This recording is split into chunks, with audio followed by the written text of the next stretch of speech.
Well, good morning, visitors, subscribers, and Cravenites. Hello, all.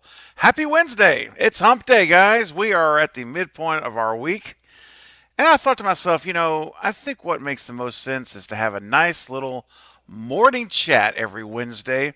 So, my plan moving forward is to make Wednesday mornings kicking back with Craven mornings. So hopefully you guys are good with Wednesdays and will be able to join me on a regular basis. And it may not be every Wednesday, of course, but I'll try to make it as consistent as possible so that you guys can kind of count on knowing that we'll all meet together and be together on our Wednesday morning. So looking forward to this, and I've enjoyed meeting some new folks here on these morning streams. I've done a couple of these now, and it's really cool to be able to meet some new folks that aren't able to be a part of the nighttime streams. As you guys know, I am a night streamer, as you all know, 9:30 usually, 9:15, whatever, right in that time frame is when I go live, and it's that's been that way for months now. However, the last, like I said, I think I've done 3 morning streams total. This is, I think, number 4, something like that. It's 3 or 4, whatever. Point is, people that I know that are watching my videos that I never get to actually meet in a stream have been able to attend. So that's pretty cool. So I decided I'm going to make this a once a week thing. So every morning, or one morning a week, I'll have a live stream, and then my other streams will always be the usual time. So let's jump in here to the chat, and let's see who we got here this morning. Got quite a few folks already joining. I see you, Jen. Jen. Oh boy, Jen and Kyle already, guys. We're on the stream for 4 minutes, and I already see it. Jen says, "I'll be there." Kyle says, "I'll be there." So, guys, I think we're all going to be there. Let's go. Oh yes, it's now an infamy. I think it's a permanent fixture of the channel. What's up, Anthony? Stu lives. Yes, he absolutely does live. You know he lives, and you know that Stu train is rolling. Let's go. Get it up. Get it up, guys. Let's get that Stu train rolling. Let's get it fired up. All cylinders this morning. Yeah. Heck yeah. That's what I'm talking about. Denisha says, "Hi, everyone, and Cravenites." That's right. Welcome, Denisha. Good to see you. What's up, Heather? Nice to see you this morning. Stew train, baby. Yeah, it is. Yeah, it is. That's what we're about here. You know that. Kyle says, "I want your opinion on a certain scene in Scream 5. Okay. Sure. Throw it in the chat. Austin 530. What's up, Austin? Good morning. Just at work, catching the kickback. That's what I'm talking about, man. Good. Well, I'm glad you're here. That's right. I know what's up. Hashtag Stew Nation. You better believe it. Yeah, right. I see the Cravenites all over the place. Richard Johnson. What's up, Richard? Good morning. Let's see. Kyle, you have to skip the countdown. Never. I'll never skip the countdown. What's up, Lantonio?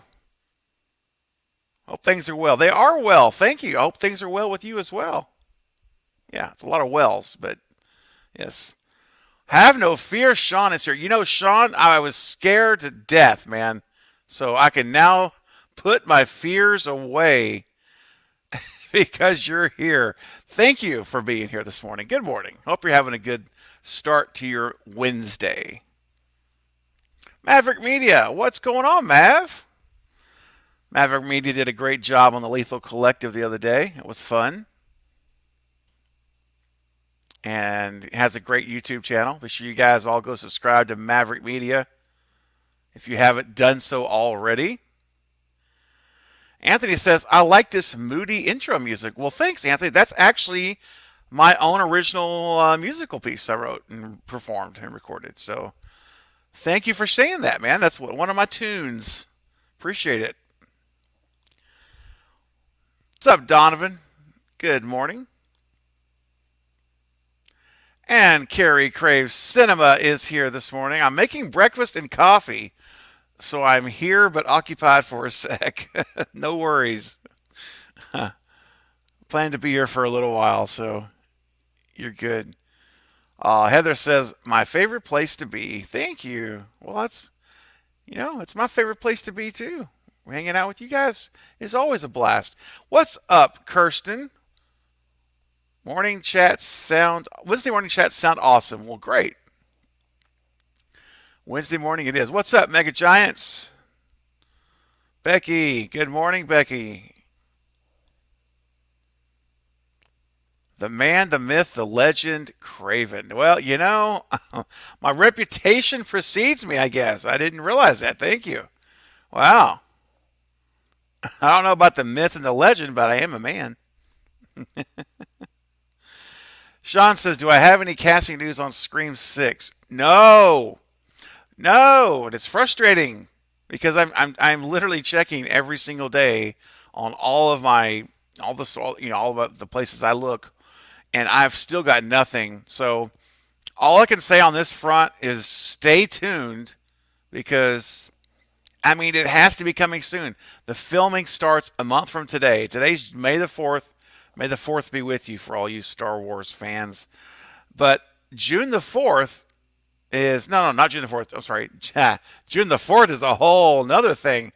June the 6th is when the filming starts. So almost a month from today. A month from today is June the 4th, which I can't talk about right now a whole lot. But I will just tell you this, guys, again, circle your calendars, make a note on your Google Calendar, wherever, in your phone, doesn't matter. You're going to want to be here on June the 4th at 9 p.m. Especially if you're on the Stew train, or if you're not on the Stew train, equally need to be here. But yeah, casting news, there's nada nothing. And even Nev Campbell at Texas Frightmare, when Eric, the Bearded Entertainment, asked her if she was going to be on Scream 6, and all she did was put her poker face on and was like, we'll see. Nothing. Of course, she already knows. She's already locked into this thing. It's a month from filming, so. But I suspect we'll get some news. I was hoping we would get maybe one announcement this week, maybe two, and just have it maybe trickle in each week. We get another person, but nothing yet. So stay tuned. I'm watching closely. Jen. Oh, Jen, I tell you, I know there's not going to be a live stream that doesn't pass with Jen Warner mentioning tentacles and KY. It's at this point, Jen, I think I'd be disappointed if did you do it. Good morning, Mark. Thoughts on The Devil's Light? New horror coming out this fall. Well, Mark, I'm not familiar with that. I'll have to make a note here to look into that and let you know. I've not heard of that actually. Let's see here.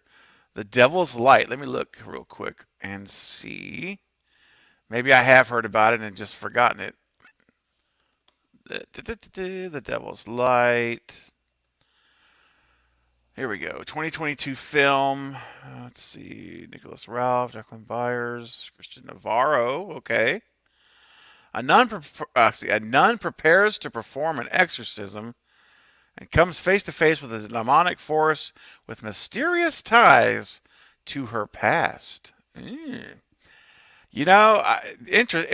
certainly sounds intriguing. It's PG-13, hour and 33 minutes. That's good. It's got 7 out of 10 on IMDb.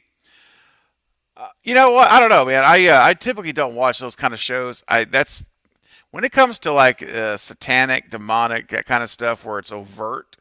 I don't usually watch those. I don't mind some ghost stories and different things like that, but when it crosses from being like ghost stories into straight up possession, demonic activity, I usually stay away from all that stuff, man. So I probably will not be seeing that based on the synopsis. But hey, man, it might be a good movie. So you have to let me know.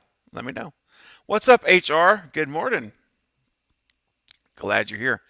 Mega Giant says, "Have you seen the trailer for Bodies, Bodies, Bodies?" Yes, I have, and I have not done a video on it. I watched the trailer when it dropped last week. Yeah, it was last week. And I haven't done a trailer on it because the reason I didn't do it is because I wasn't impressed with the trailer. I'll be honest, I'm totally honest with you guys. I was not. I watched it and I guess I had much higher expectations or hopes because the trailers just didn't grab me at all. I mean, I'm going to watch the movie. I'm absolutely going to watch the movie, but I was hoping that trailer would have hooked me in some way that when and really reeled me in. And that's all I want from a trailer, is just to be kind of reeled in, hook me in, and it didn't do that. I watched it. I only watched it one time. I haven't seen it again, so I'm going to watch it again. Maybe I'll warm up to it. Maybe it was the mood I was in or something, but it just didn't grab me, Mega. And A24 is saying it's their take on Scream, and I just don't know why as a studio you would even say that publicly, because now you may think that, and that could be your intention, and that's fine. But man, when you start bringing in the Scream into your comparisons, you're really trying to set yourself up for a heartache here. This you're not. There's no film that I've seen since Scream has met the standard of Scream. Even the Scream sequels, which I love, Wes Craven sequels, but they're not Scream 1. There's not Scream 96 it will in my mind most likely forever be the gold standard. And so when I see a studio, and I know A24 is a good studio, they're smart. They bring in good filmmakers, smart writers. So I like the studio. So I do have some faith in them just based on their reputation and what their product has been thus far. But when you come out and say that, man, I don't know. I'm like, whoa, okay. If you're gonna say that, then I'm expecting some incredible things. So we'll see. And you know what? Look, it's just a trailer, and I think it's like a minute and a half, which is good. I like less is more. You guys know that. So it could be that Bodies, Bodies, Bodies will turn out to be a fun movie and well written, smart whodunit, and that's my hope. But the trailer just didn't grab me, man. I wish it had of. Becky says, "Have you seen Matthew Lillard in Good Girls?" No, I know that he's in Good Girls, and I started to watch it months ago. I'm trying to think. It's been a little while now, but I started watching it season 1. I only got like 3 episodes in, and for some reason, I don't know why I stopped watching it. If there was something else going on, I really don't watch a lot of anything anymore now that I have the channel growing, and I just the time that I do have to watch, I usually watch with my family. We watch things, but I don't really do a lot of watching TV on my own anymore. In my free time, I'm generally working on things for the channel for you guys. So maybe that's part of the reason why I stopped watching it. But I really have been curious to go back and watch the movie, or the show rather, knowing that Matthew Lillard is in it now, because he wasn't in it when I was in the first, well, at least the 3 episodes I watched. I think he joined later. Mark says, I can't wait for Scream 6. I might be in the background because, okay, no worries. Because I'm heading to Montreal for filming. Okay, nice. Hey, listen, I know the Bearded Entertainment. You guys know him. He's also going to be heading to Montreal. So maybe we'll get some representation there in the movie. That would be absolutely fantastic. All right, Kyle, here's your question. Here we go. I see it now. The scene where they find Mindy after the attack and pointing fingers. Okay. Richie comes from the basement seconds after Ghostface left the room. Oh, yeah. Okay. Yeah. After the attack and pointing fingers. Right. Hard to believe it was Richie realistically. I completely understand what you're saying. Yes. Yeah, that's a real interesting scene. Kind of almost puzzling if you think about it, because he stabs Mindy into the shoulder area over here, if I remember right. Yeah, and then Sam comes in and throws the vase or whatever. What you guys know what I'm talking about. And then Mindy's there and she's like, "Oh, it's a lot of blood, Sam." And what does Ghostface do before Sam gets to Mindy? Ghostface just takes off, just runs away. I'm like, that's curious. Doesn't attack Sam. Anything. Just completely runs off.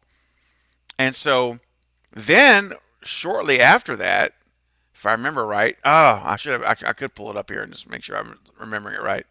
We've got the whole. That's when everyone converges. Shortly after that, right? We've got Amber and Tara coming in together. They're together. So the person who stabbed Mindy is not to Amber. We know that for sure. And so it has to be either Richie or a third killer. It has to be one of those two, because that's the only people it could be. Richie's in the basement. He does come back pretty quick. I don't know that. I can't remember how quickly it was. If he had enough time to run down there. But see, here's the thing. It almost can't be Richie, because if Ghostface runs out of that room and then Amber and Terry come, they would have seen him going into that basement, like there's walking back into the basement and then coming out. It just seems to me that it's not likely him. Yeah, it's hard to believe. It is hard to believe realistically, Kyle.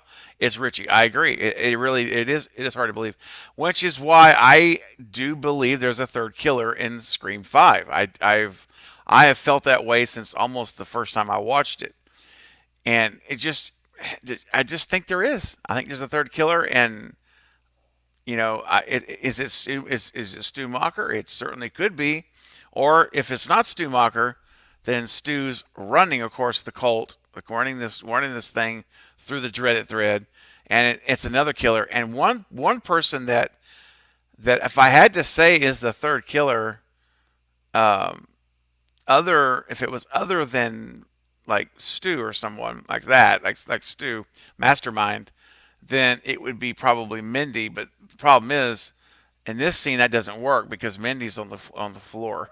So it is a mystery, Kyle. It is. Let's see. Anthony says, "Oh wow, I didn't realize you like to create music, Craven. That's very cool." Yeah, thanks, Anthony. I do. Yeah, man. It's music was my first passion, actually. Sean says the actress that played Kirby just hired an agent after not acting for a long time. Your opinions on the sign? Yeah, I did a whole video on that, Sean, on the channel. It's up right now. In fact, if you go check it out, I'd go into detail about that. But yeah, I do think that of course, it's not a guarantee, but it is very much, the timing is very suspicious to me. It's, I think there's smoke in the air. Let's just say that. I think there's a good chance. The timing is definitely lining up for her to come back. So I am all for it, and I hope so. So, yeah. Fingers crossed. I think that at this point, all we can really say is that to me, there's smoke, and hopefully there's fire. Let's see. This one does. What's happening, man? What's happening, Ota? Ota, if I can call you that for short. I don't want to mess up. I don't want to missay your name. What's good, Craven? Well, you are, man. You are, for being here this morning. Hey, Father Death, what's going on, man? Welcome. Good to see you this morning. Tentacle Nation. Oh my gosh. Oh, you guys. I know. Jen, that's all your fault. I know. Jen, I blame you, Jen. It's all your fault. Donovan says, I hope in Scream 6 we get a scene inside of Woodsboro High because I want to see Mr. Henry's head statue from Scream 4. Yeah, I know. That would have been cool to see the whole thing. But I have a feeling that statue, Donovan, is probably long gone. I suspect that that prop has been. I mean, hopefully someone still has it from the crew or the the team of actors or right whoever the producers. Somebody's probably got the heck, man. Henry Winkler might even have it for all we know. But yeah, I know. I wish they. I remember Wes said that the reason that they didn't show that actual statue is because it really didn't look a lot like Henry Winkler. So they just showed that little side profile real quick when Jill is there talking to Trevor, I believe, or Kirby. And hey, Milo, what's going on, man? Good to see you here. Awesome. Hey, Steven. Good morning. Jackie, what's up, Jackie? I'm just catching, you guys know I'm always about 7 to 10 minutes behind. So welcome, Jackie. Glad you're here. Let's see. Sean says the question everyone wants an answer to. Oh boy, everyone wants to know. Okay. Do you like Scream or Halloween more? What's your favorite scary movie? My favorite scary movie, as a standalone movie, favorite scary movie is Scream. And my favorite from a horror movie franchise is Scream. So, yeah, it's Scream, and then Halloween is my number two, which is why you see me post primarily Scream and Halloween videos because those are my two favorite things. And when it comes to movies, horror movies, those are my two favorite to talk about. And so I could talk all day about both of those franchises with anybody, with everybody, all of you guys, and any of you guys. So yeah, that's what it would be for me, Sean. It would be Scream and then Halloween. Bob Hunt's in the house. Good morning, Bob. Good morning, Max. Welcome. Heather says no one will ever touch Scream. Yeah, I pretty much feel the same way, Heather. Hey, Ben. Good morning. How do you feel about Urban Legend? I like Urban Legend. In fact, Urban Legend, the first one, I dare say, arguably, it's the best post Scream film in that era. And you guys know the era I'm talking about. When Scream came out, we had this period of a few years that every movie, it seemed like in horror, was trying to copy Scream's formula. They wanted to emulate Scream. They wanted to be the next Scream, if you will. Urban Legend is right there in that grouping, and it was done extremely well. It's a great whodunit, and it's got great kills. I really enjoyed it a lot, Ben, and I've been wanting to see it again. It's been a little while since I've seen it.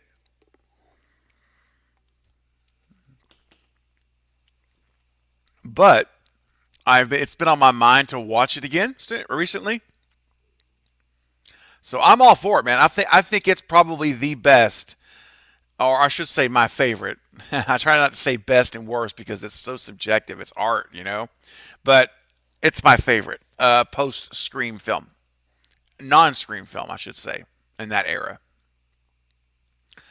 Let's take a look here. All right, where are we at? Let me catch you up here. Let's see. Maverick says, saying your movie is your take on Scream is like me shooting a basketball and telling everyone this is my take on Michael Jordan. Dude, that is gold. Maverick, that's gold, bro. I love that. I love that, man. That is so true. Me, myself, and a movie. What's going on, man? Glad you're here.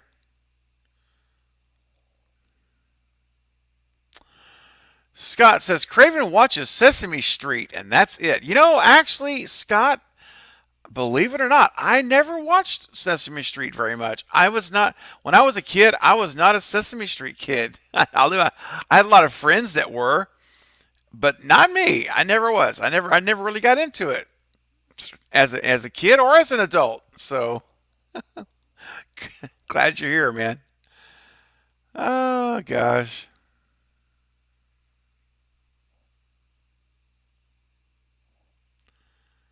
Let's see here.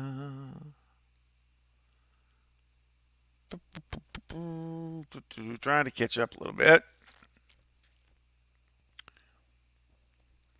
Evan, the movie guy, with an amazing take this morning. Yes, Evan. Angelina was the third killer. I love it, and I think that's a really cool idea. I really do. That's right. Stu Train, get it up. That's what I'm talking about. Hey, Josh, hello to you too. And look here. Look who's coming in. Bob Hunt with a $20 super chat. Bob, thank you, man, for your support. Hey, Craven, this is for the Stu Train. Get it up. All right. Let's see. Where's it at? Here we go, folks. Get it up. Let's go. Keeping that Stu Train ready, fueled, stocked, and fully loaded, baby. And on the tracks. I love it, Bob. That's awesome, man. Thank you so much, Bob, for the super chat. What a generous gift this morning to start this Wednesday. Thank you. Oh, Milo. Okay, good, man. I'm glad you like them. So, Milo and I have been chatting on Instagram for a while, and we were talking about bands, and I suggested a band. And if you guys have not, if you like harder music, harder rock, harder metal music, not like extreme or anything like that, but just a nice hard rock, hard metal music, however you want to call it. It's hard, okay? The band's called Fight the Fury. Really good. If you guys have not checked them out, I highly recommend you checking out Fight the Fury. They've got, I think, one album out now, and they're really good. John Cooper is the lead vocalist, and if you don't know who that is, that's the lead singer for the band Skillet, and it's really good. It's pretty intense and very tight. So, Milo, I'm glad you like them, man. That's great. Alrighty, let's take a look here. You guys are cracking me up. Oh, okay, good. Well, thank you. I appreciate that. The last thing I ever want to do is misstate someone's name. So I appreciate that, man. I appreciate that. So Oda, it is for now. We'll go with that. Carrie, what are you doing? What are you doing? Just. Oh my goodness, Carrie, you're killing me. I'm not even going to say that out loud. You're killing me over here. Oh my goodness. Jen Werner coming in with a $5 super chat. Jen, thank you so much. Good morning to you. I want to make it clear that Carrie Crave Cinema was the one who got me started today with the tentacles. That's awesome. Yeah, Jen, after reading what I just read from Carrie, I absolutely 100% am in your corner on this. So Carrie, you're the one I got a bone to pick with now, not Jen. I've taken the bone from Jen, and I'm now picking it with you. Thank you, Jen, for the super chat and for clearing up that little misunderstanding. Speaking of Carrie, she says, I love Urban Legend. I know, guys. If any of you have not seen Urban Legend, it's a gem from the 90s. Scott says, Halloween was my favorite until Zombie and the, oh gosh, I know. Zombie, don't even get me started on that. I can't say I hate any of the Scream movies. Nope. But you hate a few of the Halloweens. Yeah, I know what you're saying. I relate, Scott, to what you're talking about there. Yeah, I have a few, right? I see you there. Anthony says, Urban Legend's a blast. The cast is great, and the premise is fun. It is. Yeah, Ben. So you liked it as well. I figured. Yeah, man. It is. It's almost on level Scream. It's really well done. And Robert Englund's in it. Come on, we got Freddy Krueger in Urban Legend. Carrie with the $5 super chat. Carrie, thank you. I also have to make it clear that Jen is correct. Okay, all right, you're owning it. I'm sorry.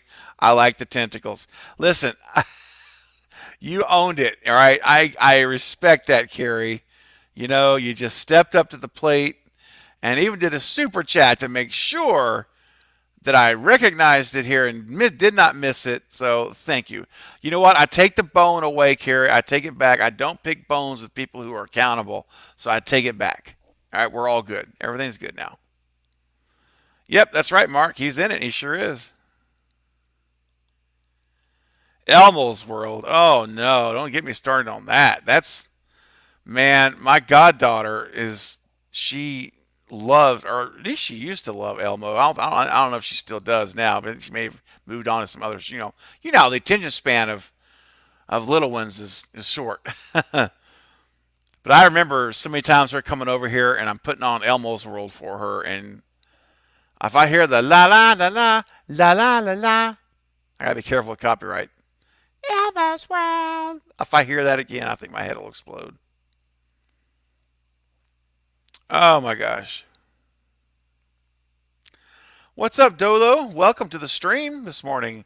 Evil Dead's a pretty good franchise, also including the remake. The gore remake is Chef's Kiss. Yeah, it is a good franchise. It's kind of, you don't hear a whole lot of people talk about that. I know it's, it definitely is popular. Don't get me wrong, but I'm saying it often is not talked about in the same breath as some of these other ones that we talk about a lot. I actually prefer the Electric Company. There you go. Blucka, Blucka. Good morning, Blucka. I'm Vengeance. Ooh. All right. Well, I'm Steven. I'm Craven.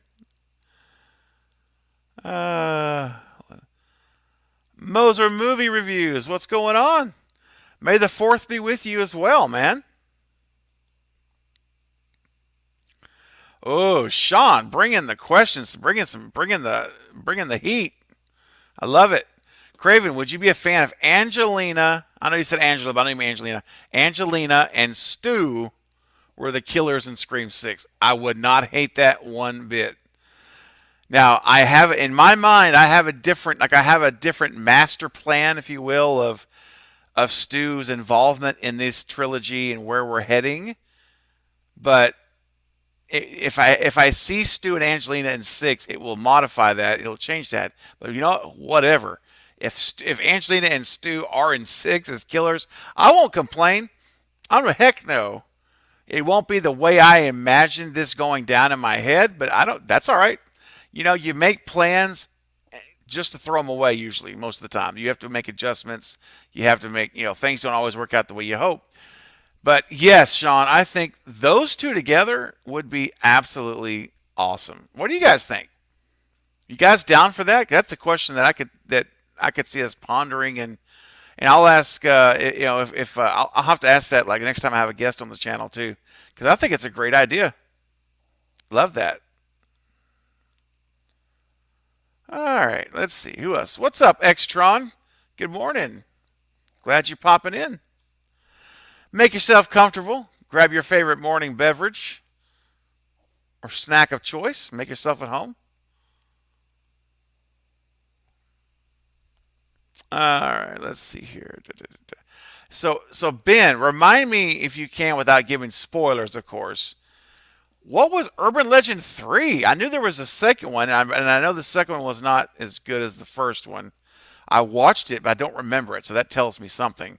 But do me a favor, like if you throw a comment in about what the, of course I can look it up too. I can look it up too, so you don't have to actually do that. But I just want to look at the premise. In fact, let me look right now.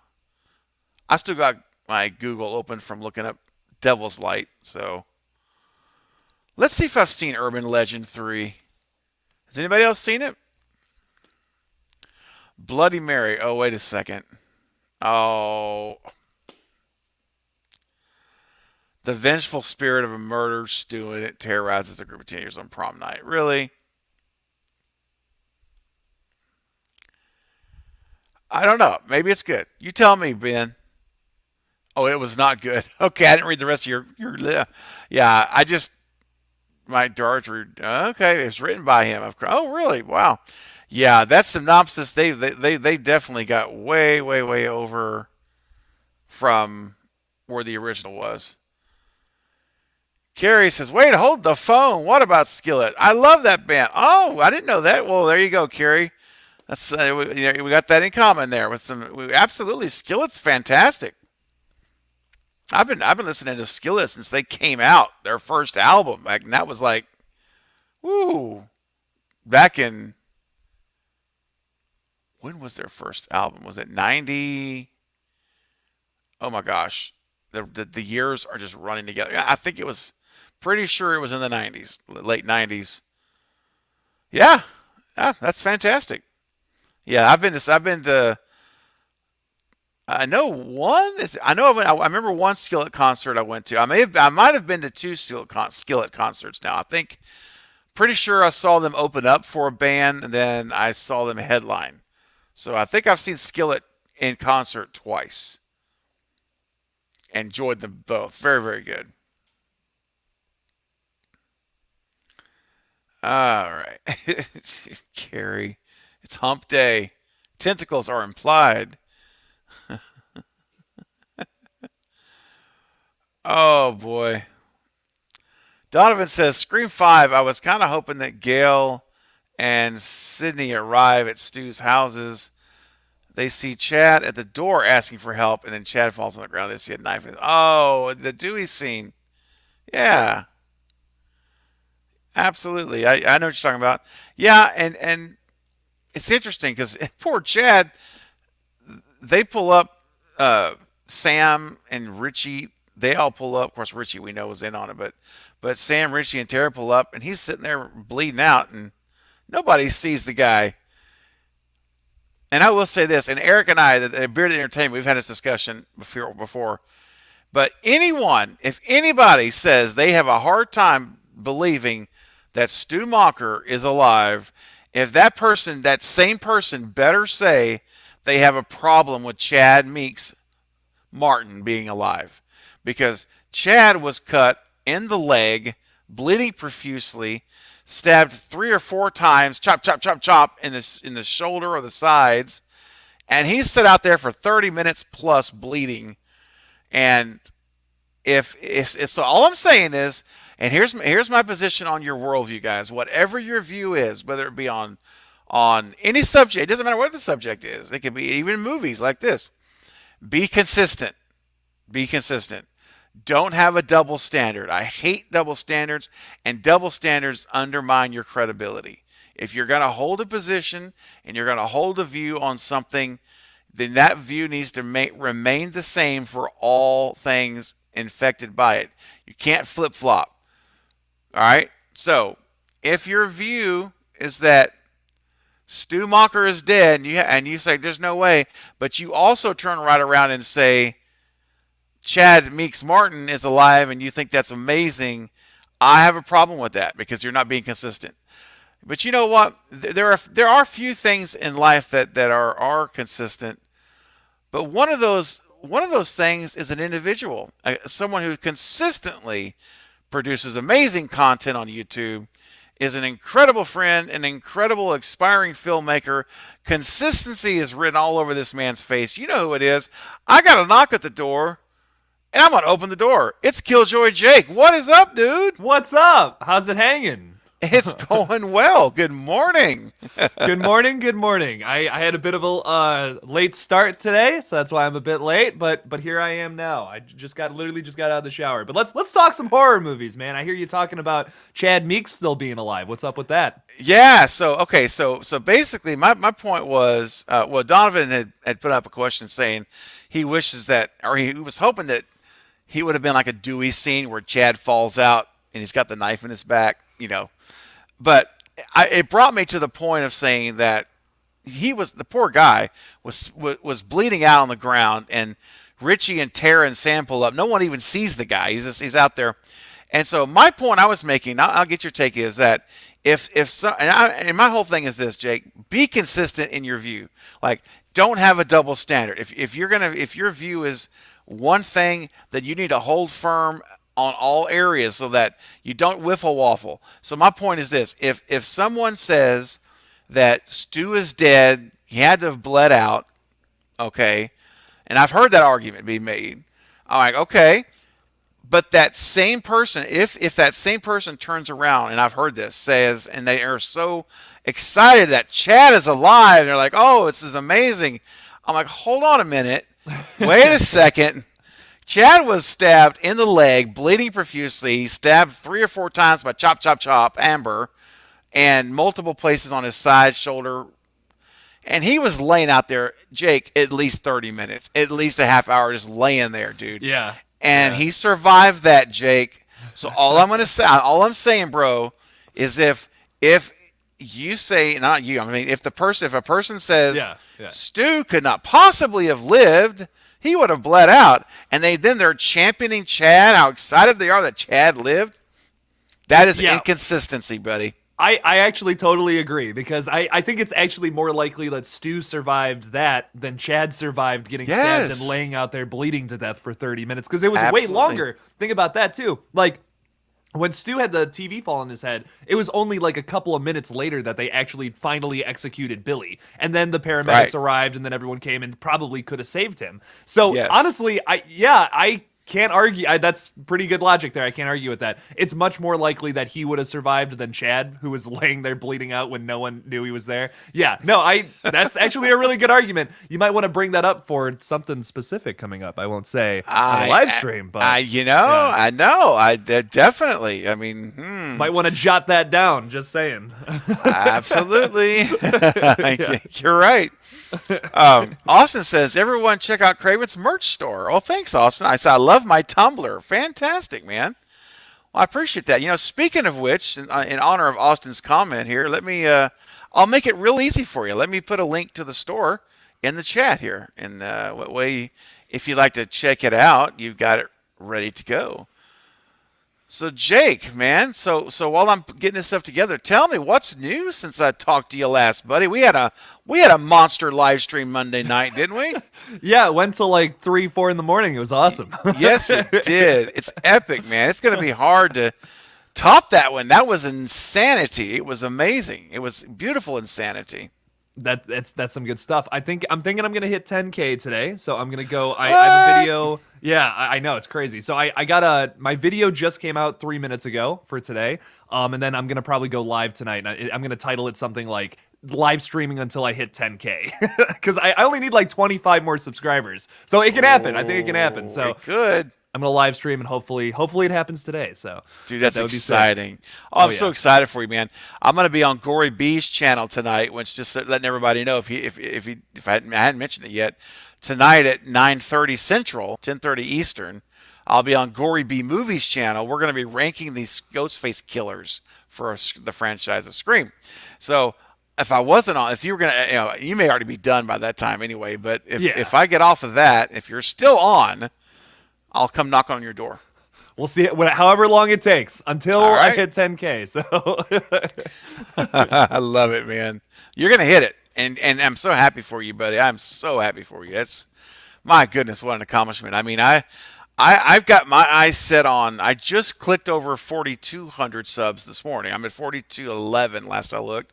So nice. I've got my sights on 5. I'm like, it's like coming into focus, and I'm gonna do the same thing you're gonna do. I'm gonna, when I get to I'm not gonna be quite as ambitious as 25. When I get to like 5 away, I'm gonna do a live stream, and I need 5 subs, and it's. But yeah, you'll probably hit it. I mean, I'm just saying, I'm like that number scares me for me. So I'd be like, okay, let's do 5. I think 5 is reasonable on a 3 or 4 hour stream. Oh yeah. No, you could. Yeah, that you could do. What I'm actually really concerned about how long it's probably it might be like 6 or 7 hours that I'm live streaming. I hope not, but who knows? It could happen, man. It could happen. But you know what? You'll hit it, man. You'll hit it. I have no doubt about it. Thank you. I appreciate it. I might be called if I need a pee break or something, I'm definitely going to be calling somebody and being like, "Hey, can you guys just be on my live stream for like literally 30 seconds?" Oh, that's hilarious. Yeah, you're gonna need some breaks, buddy. You're gonna have to do something. You got a little, stay tuned. Have a little elevator music playing. On stay tuned. Whatever. Yeah. No, man. But seriously, when I get off with Gory tonight, I'll if you're on still, I'll text you. Heck yeah, sounds good. Sounds like a plan. Scott has an incredible take for Scream 6. Sydney and Gail are the killers. Oh, light it up. Fire it up, man. Whoa. Uh-oh. Wow. That's hot. That's a hot take right there. Hi How do you feel about that, Steven? No, one word. I thought that was like your leading theory. You've been saying get on the Sydney kill train, right? That's been your thing all That's this time? right. The Sydney murder train, dude. The It is like, maybe that's what I need to start working on next, is the Sydney murder train. Oh, God. Anthony says, I love Skillet. Yeah, I love Skillet too. Jake, you like Skillet? Yeah, I really like Skillet, actually. Hell yeah. I'm a big fan of Skillet, man. I'm finding Carrie likes him as well. Anthony here likes Hero. That's a classic one. There's a band, Jake, called Fight the Fury. I don't know if you've heard of these guys. They have one album out, and it's John Cooper, the lead vocalist of Skillet, is the lead vocalist of this band. He's not splitting up Skillet. He's just doing a side project. Yeah. And it's cool. called Fight the Fury, and it's a little bit heavier than Skillet. And nice. He basically said the songs he wrote for Skillet that he feels is too heavy for the band, and they're already hard, but he's using those songs for Fight the Fury. So you should check them out, man. Oh, I'll definitely have to check that out. Metal's like, I'm a huge metalhead, so that's something I'm gonna have to check out. Definitely. Carrie says Skillet was formed in 96. See, I told you, 96, the same year of Scream. Oh, how about that? There we go. There we go. That's right. It's the year. It is the year. That's so awesome. I didn't realize they were that old. That's crazy. Like I remember their music from I want to say 2009 or something, like that era, Mm-hmm. That's when I kind of discovered them. So that's interesting. I didn't realize they were that old. Cool. They've been around a long time. And funny story is I actually knew the producer of their very first album. He actually owned the studio and the record label. He's passed away since then. His name is Dana Key. But Dana Key actually owned Ardent Records, which is their late record label that Skillet was signed to. For their first 3 albums. He actually produced their first 3 albums. Oh wow, nice. Yeah, okay. Cool. That's sweet. So I go all the way back to the origins. Invincible. Yeah, that's a good song too. Invincible's a good song. Yeah. It literally makes me feel invincible. Nice. It does. I love that. Oh. Hey, Bob likes them too. Yeah, you'll enjoy Skillet. Yeah, I'm telling you, see? Skillets, they've been around such a long time.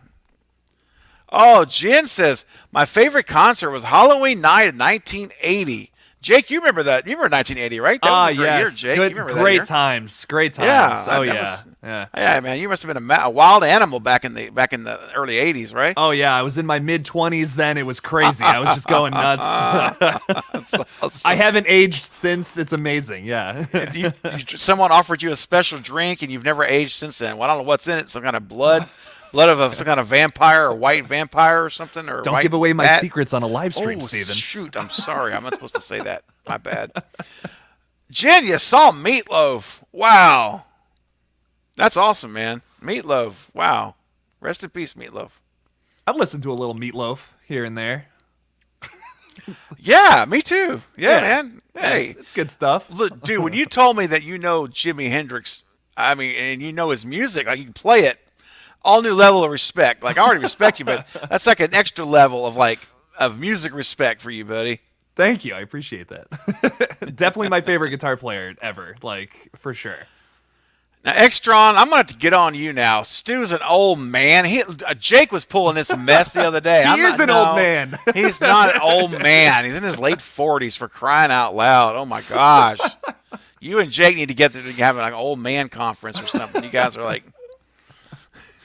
Oh my god. Yeah, I know he won't be an old white-haired old man walking around on a crutch like Michael Myers. He's not going to be Michael Myers old, but he's going to be older than the last time we saw him. So that's why he's not 17. That's why I say that. No, he's not You're 17 right. anymore. I'll give you that. What's up, Ernie? Ernie was on the Lethal Collective this week. Yeah. Yeah. Good to see you, man. What's up, Ernie? Welcome to the stream. Yeah, Jad was viciously stabbed. Exactly. It was really, really stabbed. I'd almost argue that was worse than what Stu got, too. Honestly. Because of how many times he got stabbed? Yeah. Yep. Stu was stabbed 4 times, and none of them were in an artery or anything like that. I mean, I watched it again, and one stab you don't see, but you can see on where he stabbed him on the shirt. Yeah. So you don't actually see him like one of Billy's stabs, but you see the others. Yeah, 4 stabs, dude. It's it. It's 4. Dude, Dewey was stabbed 9 times in his life. I mean, give me a break, man. Yeah. Jake is now on the stew train, first class. Now, Jake, you were in the caboose. Have you moved up? Are you coming up to first class? You know, I hang out in the first class area sometimes, but then everyone kind of gets real quiet and they kind of ignore me. So and I'm just like, "What's up, everybody?" And then everyone's just kind of like, "Oh, this fucking guy." Oh, jeez. Bro, you are never you would never be underappreciated here. You come right here. Well, I appreciate it. Thank you. You're welcome. Carrie with a $2 super chat. Thank you, Carrie. Our last stream was a blast. Oh, it was. What a way to close that Monday night stream out. It was insane. Carrie, you, me, and Carrie, the 3 of us, after Fate left, it was the 3 of us, and we just got loopier and loopier. We had like people extending the stream. It was nuts. It was fun. It was a lot of fun. Oh yeah. It was a really good time. Good morning, Sky. Rankings are fun. I think so. I like rankings. Rankings are very fun. They are fun. I gotta do some more ranking videos. I don't do that too often. Like where it's just like you rank anything from a horror series. I feel like that has a little more longer of a, this is a weird term, but a shelf life, like on YouTube. Like I feel like you could watch that a year later and people would still be like, hey, that's cool. Like some of our news updates, you know, it's like I feel like you can only watch that for so long before it like kind of gets obsolete. I would want to start doing that. Yeah, exactly. I want to start making more of those. That's actually very smart. I've done one ranking video. It's all I've done since I've had the channel started, and that was on the ranking the red herrings in Scream 1. But dude, I agree 100%. We should be doing more ranking videos. It's because there's so many. It's like almost limitless what you could rank. It's crazy. A long time ago, like when I first started my channel, like 2019, I made a video where I just ranked a bunch of Stephen King movies, and I still get comments on that video to this day. Like people still watch that, and it's like it's a bad video. Like don't look it up. I actually would encourage you not to watch it. I'm gonna look it up. Don't worry. Oh god. Yeah, no, it's super early. I don't even have a set yet. Like I'm sitting on a couch in my house somewhere. It's like, oh god, what is this? But it's fine, you know, but I still get views on it, which is cool. So that's amazing. Yeah, it's a good proof of concept, man, because it'll outlive trailer reviews, breakdowns, news updates, all these things. Like you say, those things people will be searching for a year from now still. Yeah. 2 years from now. So there's something to be said there. Let's take a look here. Jen says, Jake, send me a link to your stream today. I can promote it. Oh, that's sweet. I'm going to get it all set up after this, and I will send it to you. Thank you, Jen. I appreciate that. What's up? Is that Emil or Emily, Jake? I think Emil, right? I think that's Emil.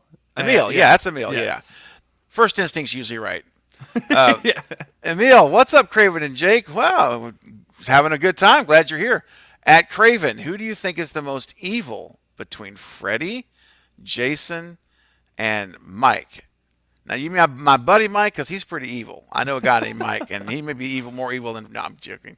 Keep up the good work, guys. Well, thank you so much, Emil. So, Jake, why don't you start us off, and I'll give you my input. Who would you pick as the most between those three? Michael Myers, Jason, and Freddy. I almost feel like there's some kind of innocence with Jason and Michael. Like, you know, obviously they're bad dudes, but it's like there's a part of their psyche that almost feels like they're kind of... It's almost like there's an innocence factor to them. Like they don't even realize what they're doing all the time. And they're both very similar characters. I'm going to have to go with Freddy because of, well, a lot of things we learn about him in the sequels. I think he's just the most outwardly evil character, even though he's also the silliest, which is interesting. It is, which also makes him more terrifying because he's a diabolical sense of humor, and you're still trying to kill people, like you're still trying to destroy people while you're laughing and having fun. So I have to say Freddy Krueger as well. I think he's the most sinister. That's the word I'm trying to think of the three. I think. Yeah, 100. Because like you could argue Jason and Michael are like the most relentless. Like they're never gonna stop coming after you and all that. But I just feel like everything we know about Freddy Krueger, yeah, he's definitely the most evil. I think so, man. Ooh, I want nothing to do with him. I'll tell you that. Backstory and all that. Yeah, he's pretty evil. Maverick says I'm working on 75, not 7,500, 75. It's okay, Maverick.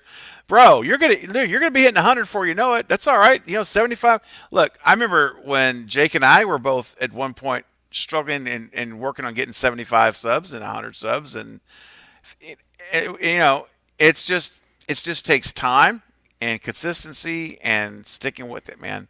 But your videos are great, Maverick. So keep it up, man. You're doing good. Heck yeah, you just keep putting them out, and eventually, it happens eventually. Eventually.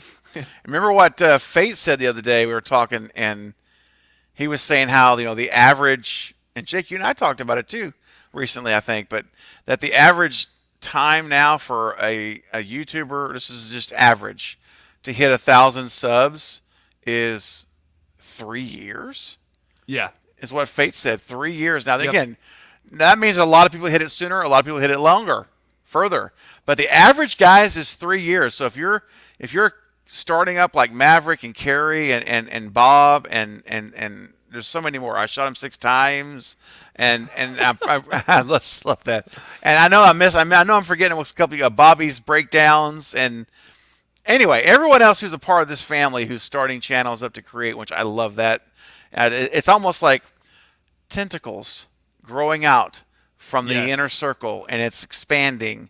And all you guys are basically tentacles of Craven, something scary, which is amazing.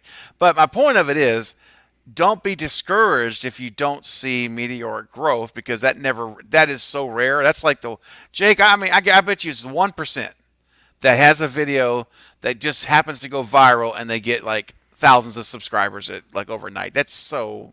It's like probably lottery. It's probably even less than 1%. Like Probably it's, is. I tried to do it for such a long time. Like I tried to make like these really good videos. Like that was my initial strategy with YouTube, was make the best video you possibly can, put it out there, and it would get like 100 views. Like it was just like, it was so discouraging. Like I'd put a month's worth of work into one video and it was just like nothing. Now I've since changed my approach to like try to pump out a little more content as much as I can with like news and all that. But like the best advice I could give to someone who's just starting off is treat it like it's your full-time job. Treat it like it's you going to college. That's kind of how I view it. Like I went to college for like 2 years. And it was a lot of fun. I learned a lot. I learned how to like work ethic was a big thing I learned from college. So like if you apply that to a YouTube channel, it'll happen. Like it will. Just it's gonna take like 3 to 4 years to get anywhere. Yep. But yeah, it'll happen if you apply that same level of thinking to where you would college to this. Yeah, that's right. It really does. It takes work. And I think that a lot of times people that, because I've seen it, like, and I've heard it from even people, not in our group here, but out before I had a channel, people would express that, they just kind of think that, well, I'm just gonna be a YouTuber, and I'm like, dude, that's No. like saying I'm just gonna be a police officer, but I'm just gonna put a badge on and I'm a cop now. I had no training. I don't understand the law and all that. If you're gonna do anything, you don't just do it. You grind it. You work at it. You learn, and it's all learning. And to this day, I'm still learning things. And Jake, my channel's not even a year old. I mean, my channel is only what is it, 8? Just now hit. It's got 8 months ago today. Actually, oh my gosh, it is 8 months ago today. I posted my first video. This is the anniversary, 8-month anniversary. I'm still learning a lot, Jake. I bet you're still learning even after all these years. I've been on YouTube for 9 years and I'm still learning things. Like just this week I realized something that made a lot of sense that I've never been doing, and I'm like, oh yeah, I should probably do that. that makes sense. So yeah, no, it's an upwards battle. It's an upward battle. Is. You know what I mean? It's not easy, but if you work really hard and you be smart with your decisions on like what kind of content to post, you'll grow. Yeah. You will. It'll happen. Well, absolutely. That's right, Blucka. I like it. If you build it, they will come. That's Yes. that's exactly right. It's true. You just have to be consistent and faithful. And don't listen to any bigger YouTubers who are like, "Oh, you guys shouldn't start a channel." I hear bigger YouTubers saying that a lot, and I hate it. Like I absolutely hate it. Yes, start a channel. Do it. Just go for it. That's what I say. Yes, absolutely. Now, Jake, here's something I want to mention with you, man. Kyle mentioned this earlier. We were talking, and I think he's responding to what I was saying now, because I'm behind on the chat, guys. I think I'm about 6 minutes behind. And in your opinion, okay, so this is something I want to think. Now, Jake, I want you to hear me out now. Let's step back into Scream 5 for a second. Yeah. The ghost face is behind Mindy on the couch. Look behind you, the whole thing. So he attacks Mindy. We hear a scream from Mindy, and of course the camera cuts to Sam, so we don't actually see the initial stab. But she's over there, and when Sam comes in, and she throws the vase or whatever it was on Ghostface. Ghostface then, looks over at Sam, and then what does Ghostface do? Do they attack Sam? No. They run out of the room. They just run away. Just like this, just gone. Then, now here's the thing. Now, let's think about this logically. So Ghostface runs out of the room, disappears. Sam's looking around like, what the heck? Next thing you know, we hear, and I may be out of order on this because I don't have it up in front of me. Either, I believe the next thing we know is Tara and Amber come in. What did you do? What did you do to Mindy or whatever? And then so they're together. So Amber wasn't in the costume. She's with Tara. And then she's like, I don't know, she was attacked. I was trying to help her, whatever. And then all of a sudden, Richie pops up, dropping beers. Remember? Yeah. Yep. And he's like, oh my gosh. And then this scene I love this little scene because it's building up all this tension of like, who is it? Like Agatha Christie here almost. And then we finally get Liv, who runs in with bloody hands. And then the whole group's there. So the question is, who was in the costume that stabbed Mindy? Because it couldn't have been Amber. She's eliminated because she was with Tara. And then if it was Richie, because the natural people, most people would say, well, it had to be Richie. But here's the thing, Jake. I don't think it could have been Richie. Because if it was, and he really wasn't in the basement, then in order for him to... Here's my thing. With everyone in the living room, Tara, Mindy, Sam, and of course Amber doesn't count because she's in on it, but Tara and Mindy and Sam, if it was Richie and he ran behind the other room and he would have come back around through the kitchen, how does no one see him coming around back through the kitchen? Like, wait a minute, like not coming from the basement. You see what I'm saying? Like, so here's my guess, because that's actually a good point. We're at Amber's house, right? Technically. Mm-hmm. So maybe she had like a costume or something planted in the basement, because Richie does go down into the basement to go grab beers. Like, we actually see him doing that in a scene previously. But the other thing a lot of people the argument I hear about this specifically a lot is, well, how did he change from the Ghostface suit so fast? Like, how did that happen? Have you ever worn a Ghostface robe before? Because it's one piece. Yeah. It's very easy to take off. Like, you could theoretically take that off in like less than 10 seconds, the whole thing, and just throw it at the bottom of the stairs, and then already have the beer ready to go there. Richie could have picked it up and then just walked out the door and been like, "Oh my God, what happens?" You know what I mean? Theoretically you could do that if you had practiced, and I'm sure Richie probably did. So I'm pretty sure it was Richie, I guess. Yeah, and that makes sense, and I agree with you on the costume. I think that's not a very good argument against Richie, because the costume it's super easy. Like, you just laid it out. I think you're 100% right. My only question is, and I don't even have the answer for it. It's just a question. Is, since we know Richie was not in the basement, because he was killing Mindy, and he went to the basement. Right. And he got the beer, so we know he went to the basement. That's where he put the costume on. But my question to you is this: is after he after he stabs Mindy, and everyone comes into the living room or whatever that room is there, we know Richie's not in the basement because he was just in the room killing or stabbing Mindy. Yeah. So here's my question: how is it, or do you think how is it logically possible? And I'm not saying it's not. I'm spitballing here. What bugs me about this is no one saw Richie coming from the other side of the house to go into the kitchen. In other words, if we're all standing in the room and the kitchen door was right there and the basement's right there, the door didn't swing open from the basement. because he has to get into the basement again. So how do I not see him walking into the kitchen from the other side of the house? You follow me? I don't know if that makes sense. What I'm trying to say. I gotta rewatch the scene. But doesn't Ghostface? Where does Ghostface run after he attacks Mindy? He runs behind the couch and out towards the front door, not towards the kitchen. Okay, because then well, that's that the problem I have. Sense. That's a good point. So if he runs out the front, door. Why do I not remember? Well, not out the front door, but towards the front door, like behind the couch where Mindy's sitting. That room that heads towards the stairwells.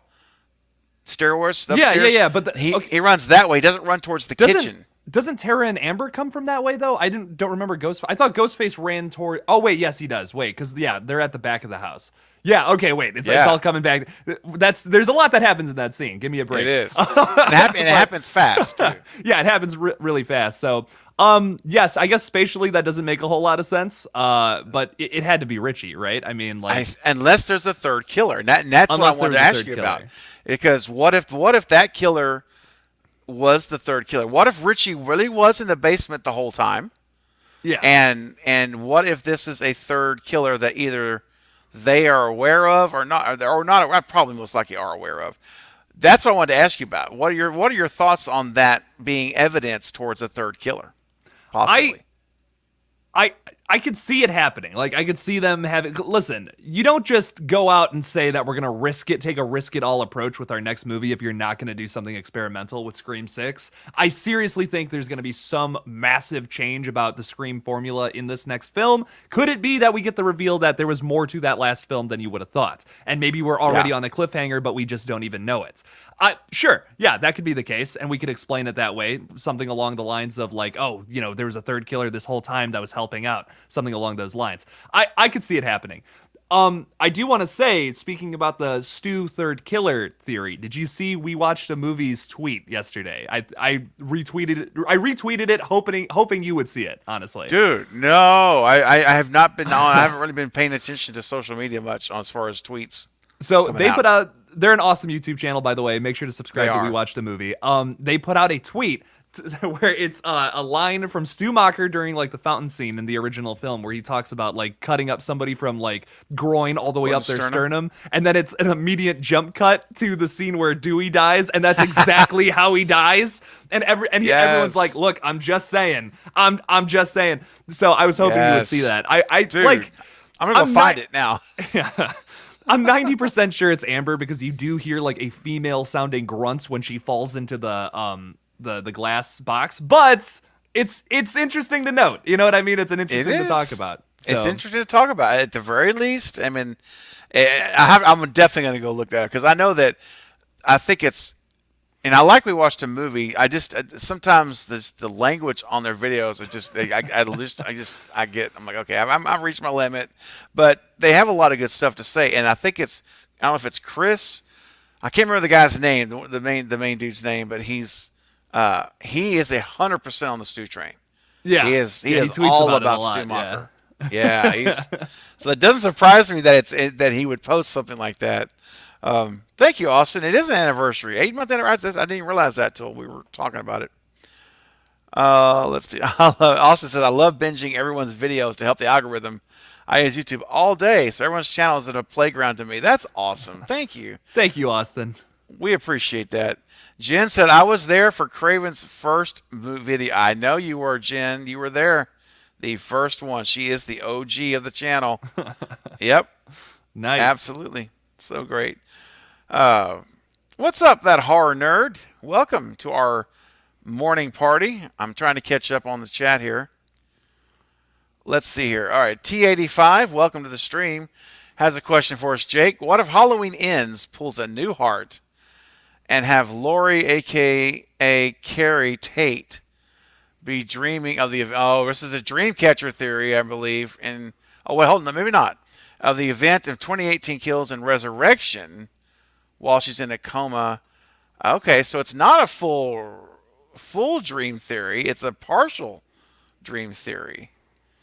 So it's the character from Resurrection having a dream about like 2018 and Kills and all that. Is that what you're saying? So the way I understand it, she's saying, or T85 is saying, what if Lori we're back in Resurrection. Okay. She's in that resurrection coma after. And she's still alive. Oh, okay, I get what you're saying. Oh, yeah. I don't know why. It's still early, man. I just woke up. No, it's all right. Yeah. So my only thing against that is why would we go back to the worst movie in the entire franchise? That's my only thing. It's my only one thing against that. I know. Me too. Absolutely. That's me too. Because that means if we're gonna have to revisit that movie, I just can't. I don't know. I mean, that would be that'd be rough. That'd be rough for me. That'd be rough anyway. Maybe maybe if they go back, like if they do take the dream route, which I don't think they will, it would probably go back to the 1978 movie since it's canon, right? It My is, and that's the other thing too. Yeah, David Gordon Green is not recognizing anything but 78. Yeah. Which not even recognizing Halloween 2, which is a little disappointing. Because I understand why, because it's the family thing. So he has to His to hand's cut it kind of out. forced there. Yeah, He is. Yeah, because I do like Halloween 2. Halloween 2 is awesome. That's honestly one of the only. Well, that and Laurie being bedridden the whole time.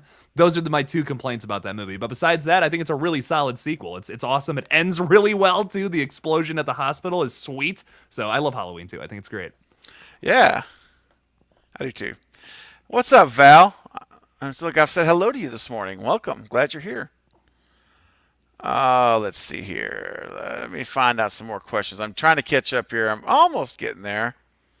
Kyle believes there's definitely a third killer in Scream 5. I'm completely open to that idea. If it's not a cast member from the immediate cast, who could it be? Oh, Jake, somebody comes to mind. Get it up. Get it up. Let's go. It's never too early for me to do the stew dance. Never too early. As long as I keep clicking. Hey, Jake, don't stop. As long as I keep going, you got to keep it up. Let's go. Get it up. Let's go. I'll give you a break. Okay. Whew. Arms are already sore, man. Damn. 20. Hey, man, my finger starts cramping from all the mouse clicking I have to do manually. One day I'm going to put that into a video file and just hit play. And it's like, oh, Nick, man. It's Rawhead, bro. What's up, man? Nick is. I met Nick on Destination Station. They did a live stream last week before they went to Texas Frightmare. That's Destin's buddy, Nick. They went to Texas Frightmare together. So if you guys watch that video, Destination Station, he's got a video came up yesterday of his all of his experience there at Texas Frightmare. It's a great video, and his buddy Nick is with him. And I was on a live stream with them last week together, and Rawhead Rex is the movie that Nick talked about wanting to. We should watch it and check it out. What's up, Rawhead? Good to see you, Nick. Glad you're here, man. I saw the pictures of y'all at Texas Frightmare. It looked really fun. It looked awesome. Oh man, so fun. It looks awesome. I'm jealous. I wish I could have met Matthew Lillard and all them IRL. and yes. Robert Englund. I'm trying to remember all the people they took pictures with. Dude, well, it turns out it's like Nick and Destin were able to. They went to the bar. They stayed at the actual hotel where all the celebrities are at. Oh, and nice. The convention was at, so they were right there. They went down to the hotel bar area after the whole thing was over, and hung out for 3 hours. They were having drinks with Robert Englund for 3 hours. Listen. If I was 2 hours into a drinking session with Robert Englund, I would start asking him to be like, "Can you just give me some Freddy lines, please? Man, just tell me welcome to prime time, bitch. Just do it in that line, please." Let me get you another Crown and Coke with you, whatever and whatever it takes. I'll buy you another drink. Just say the line. And he'd be like, "Dude, shut up, man." Yeah. You realize how many people ask me, to do that line. Yeah, right. Nick says maybe not necessarily a third killer, but a mastermind pulling the strings. Jake, give it to me. Pulling the strings. Oh. Using behind the magic fingers. Yes, the magic fingers. And Nick's got an idea who it is. You know what's up. Let's go. Oh, let's go. Yeah, buddy. Stu Mocker, my man. Yes. Love it. Let's see here. Heather says, I think you're really right, Craven, on your theory on Stu death and his being alive, Ghostface. Seemed really mad that Tara got the killers wrong. Really, I 100%. You know, we'll end up seeing, Heather. I really hope that Radio Silence will do the right thing and will bring us Stu Macher back in a way that Jake will be happy with too. Hopefully. It's not all about Sydney. Hopefully. Well, we'll see. Yeah. In my video today, which if you guys have seen it already, I haven't even looked at the comments yet. I know some of them are negative because I had to say something along the lines of like, Sydney's not the lead character anymore. Like we have to focus on Sam, and if we don't, I know, like that's controversial to say. Like people, I know people aren't gonna love that. So, I talked about that a little bit in my video today about how like if they don't focus on Sam at this point, like it's just gonna turn into a Lance. I literally read the comment in my mind. No, it's gonna turn into a Last Jedi situation. I feel like it's kind of inevitable if they sideline Sam and Tara and all that. I know some people will disagree, but that'll happen. It will happen, and it'll suck. People will hate it, and I'll be like, well, I told you. I don't know. So hopefully not. I hope it's great. I hope it's fantastic. I hope it's the best Scream movie ever made, but who knows? I know, man. I'm with you. The phrase cautiously optimistic. I've said it a million times. I'm going to stick with that. I am optimistic, but I'm also being careful because this could, we'll just have to. And again, I want to see casting news. Dadgummit. It's the 4th of May, Jake. Yeah. We got nothing except 2 unknowns, which may or may not be in the movie, and we've got Gale. That's all. Okay, so did you hear about the girl from Fear Street? Is that true or not? About the girl from Fear Street was just signed on for Scream 6? I don't think that's true. I saw one person tweeting about it, and I haven't seen a news article for it. Let me put it this way. If that's true, it has not hit any of my stuff.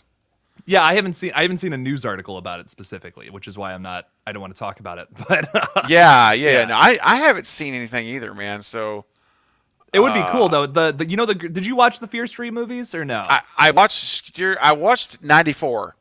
Okay, so in 94, and I love that. You know the girl that gets her head like all demolished in the sandwich thing or whatever? The sandwich cutter. Yeah. Dude. That's someone was tweeting about her specifically, like possibly being in Scream 6. So I don't think that's true, but if it is, that would be really cool. She would be a great cat. I think she would be a great choice for Scream 6. Yeah. Oh yeah, I love 94. I thought it paid homage to Scream, and in a couple of spots felt very Scream-like in that movie. 100%. Oh yeah. T85 says, I thought the Laurie and Michael sequence was the only good part of Resurrection. The rest of the movie sucked. Definitely. Okay. Yeah. All right. That's fair. Chris Collins, I really don't think they're going to bring Matthew Lillard back at this point. I mean, that's fair. Look, we'll ultimately have to wait and see, but I do believe that I think the Stu Train buddy is going to deliver, is going to show up. And I think he's coming back. I think he's already involved. In fact... Well, he is technically already involved. Well, technically he's already involved. And Chris, I will say, like, I expressed the same kind of doubt. Like, to me, it's like, it's more likely he's not going to be reprised Stu. Just in my opinion. I know how you feel about that, Craven. But, let's go! What I do think, though, is that he will be involved with all these movies. I mean, he was the Chrome face. He was Chrome Ghostface in Stab 8. So, like, I think he will have some kind of like cameo appearance throughout these movies, bar like at the very minimum, at least. We will be getting some Matthew Lillard action in these new films. Yep. And I believe we're getting Stu Macher action. Fingers crossed. Fingers crossed. I hope it happens. Me too, buddy. Nick says, we hung out most of the weekend. Robert came up the last night, and we drank for about 4 hours. He was giving us advice, almost giving dad talk to us. That's so awesome. That's so cool, man. Oh, gosh. Let's see. Fear Street 94. Carrie says, Fear Street 94 was my favorite. That beginning mall scene was great. Oh, yeah. It was awesome. I liked the second one too. There was a lot of like really weird, like we were just talking about spatial logic. There was a lot of weird spatial logic moments in that one that I was just like, that doesn't make any sense if you think about it. So yes, yeah. Agreed. But they're both good. I think the first two are fantastic. I think they're both really good. But 94 was my favorite too. Yeah. So there's one 78, right? Was the second one? You liked it? I haven't seen that one yet. Is that one worth watching too? Yes. And Yeah. the third one is definitely my least favorite for the first two acts, but then the third act goes back to 94, which is really cool, and it finishes out the story. Does. Yeah. Okay. Yeah. All right. So they're definitely all worth watching, I would say. Yeah. Heather says, awesome theory. I wish that Tatum could come back. I miss her. Craven, do you think she had a twin? Tatum is my favorite. Then Stu Train. So Tatum, well, first of all, I don't think Rose McGowan will ever be in a Scream movie again. I just don't think. I mean, I really don't. After she was turned down that voiceover to do the 4 West line, well, we know what it was about, and then she was she spoiled it, and she spoiled a lot of that scene, which is kind of that's shitty. I think it is. Yeah, she put that out there way early, way before, and that in fact that's my first video, Jake. Oh yeah, September the 4th. That was the video. I had COVID. I had the thing. It's too late now. I had the thing, and I actually I was sick as a dog, and I was like, I have got to do this video. And I made myself do it. My voice was horrible. And I went back the other day just to play a little bit of it. And, man, I was like, how? And I remember when I got through with it thinking, this isn't so bad. Dude, it's rough, man. It doesn't even sound like me. I've had videos like that, man. You just got to push through. You just got to do them. Just keep putting out content. I get it.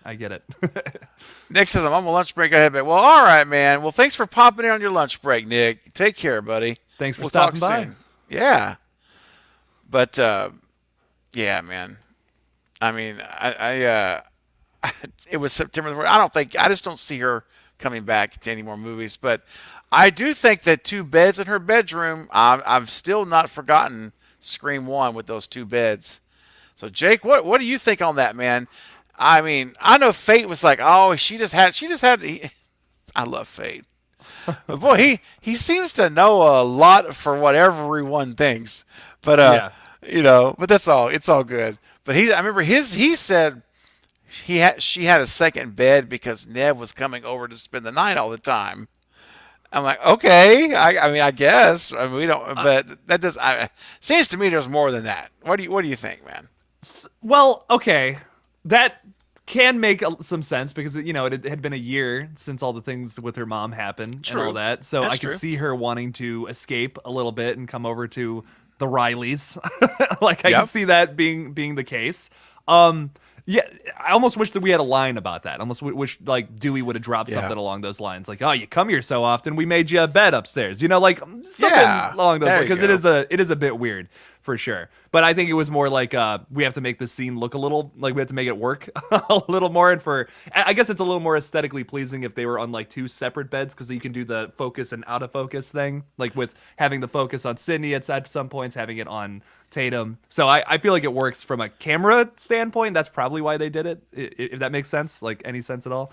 But yeah, if they were laying on the same bed right next to each other, it might be kind of tougher to film. True. Yeah, I don't know. Otherwise, couldn't tell you. I couldn't either. I mean, yeah, right. So we don't have really any information at all. I mean, just we just have to kind of take our best shot at it. Thanks, Craven. Thanks, Jake. Well, you're welcome. Absolutely. So it looks like Jen found out who it was. I just saw this on Twitter. Scream Source at Scream Source. I honestly think he's a bit overrated.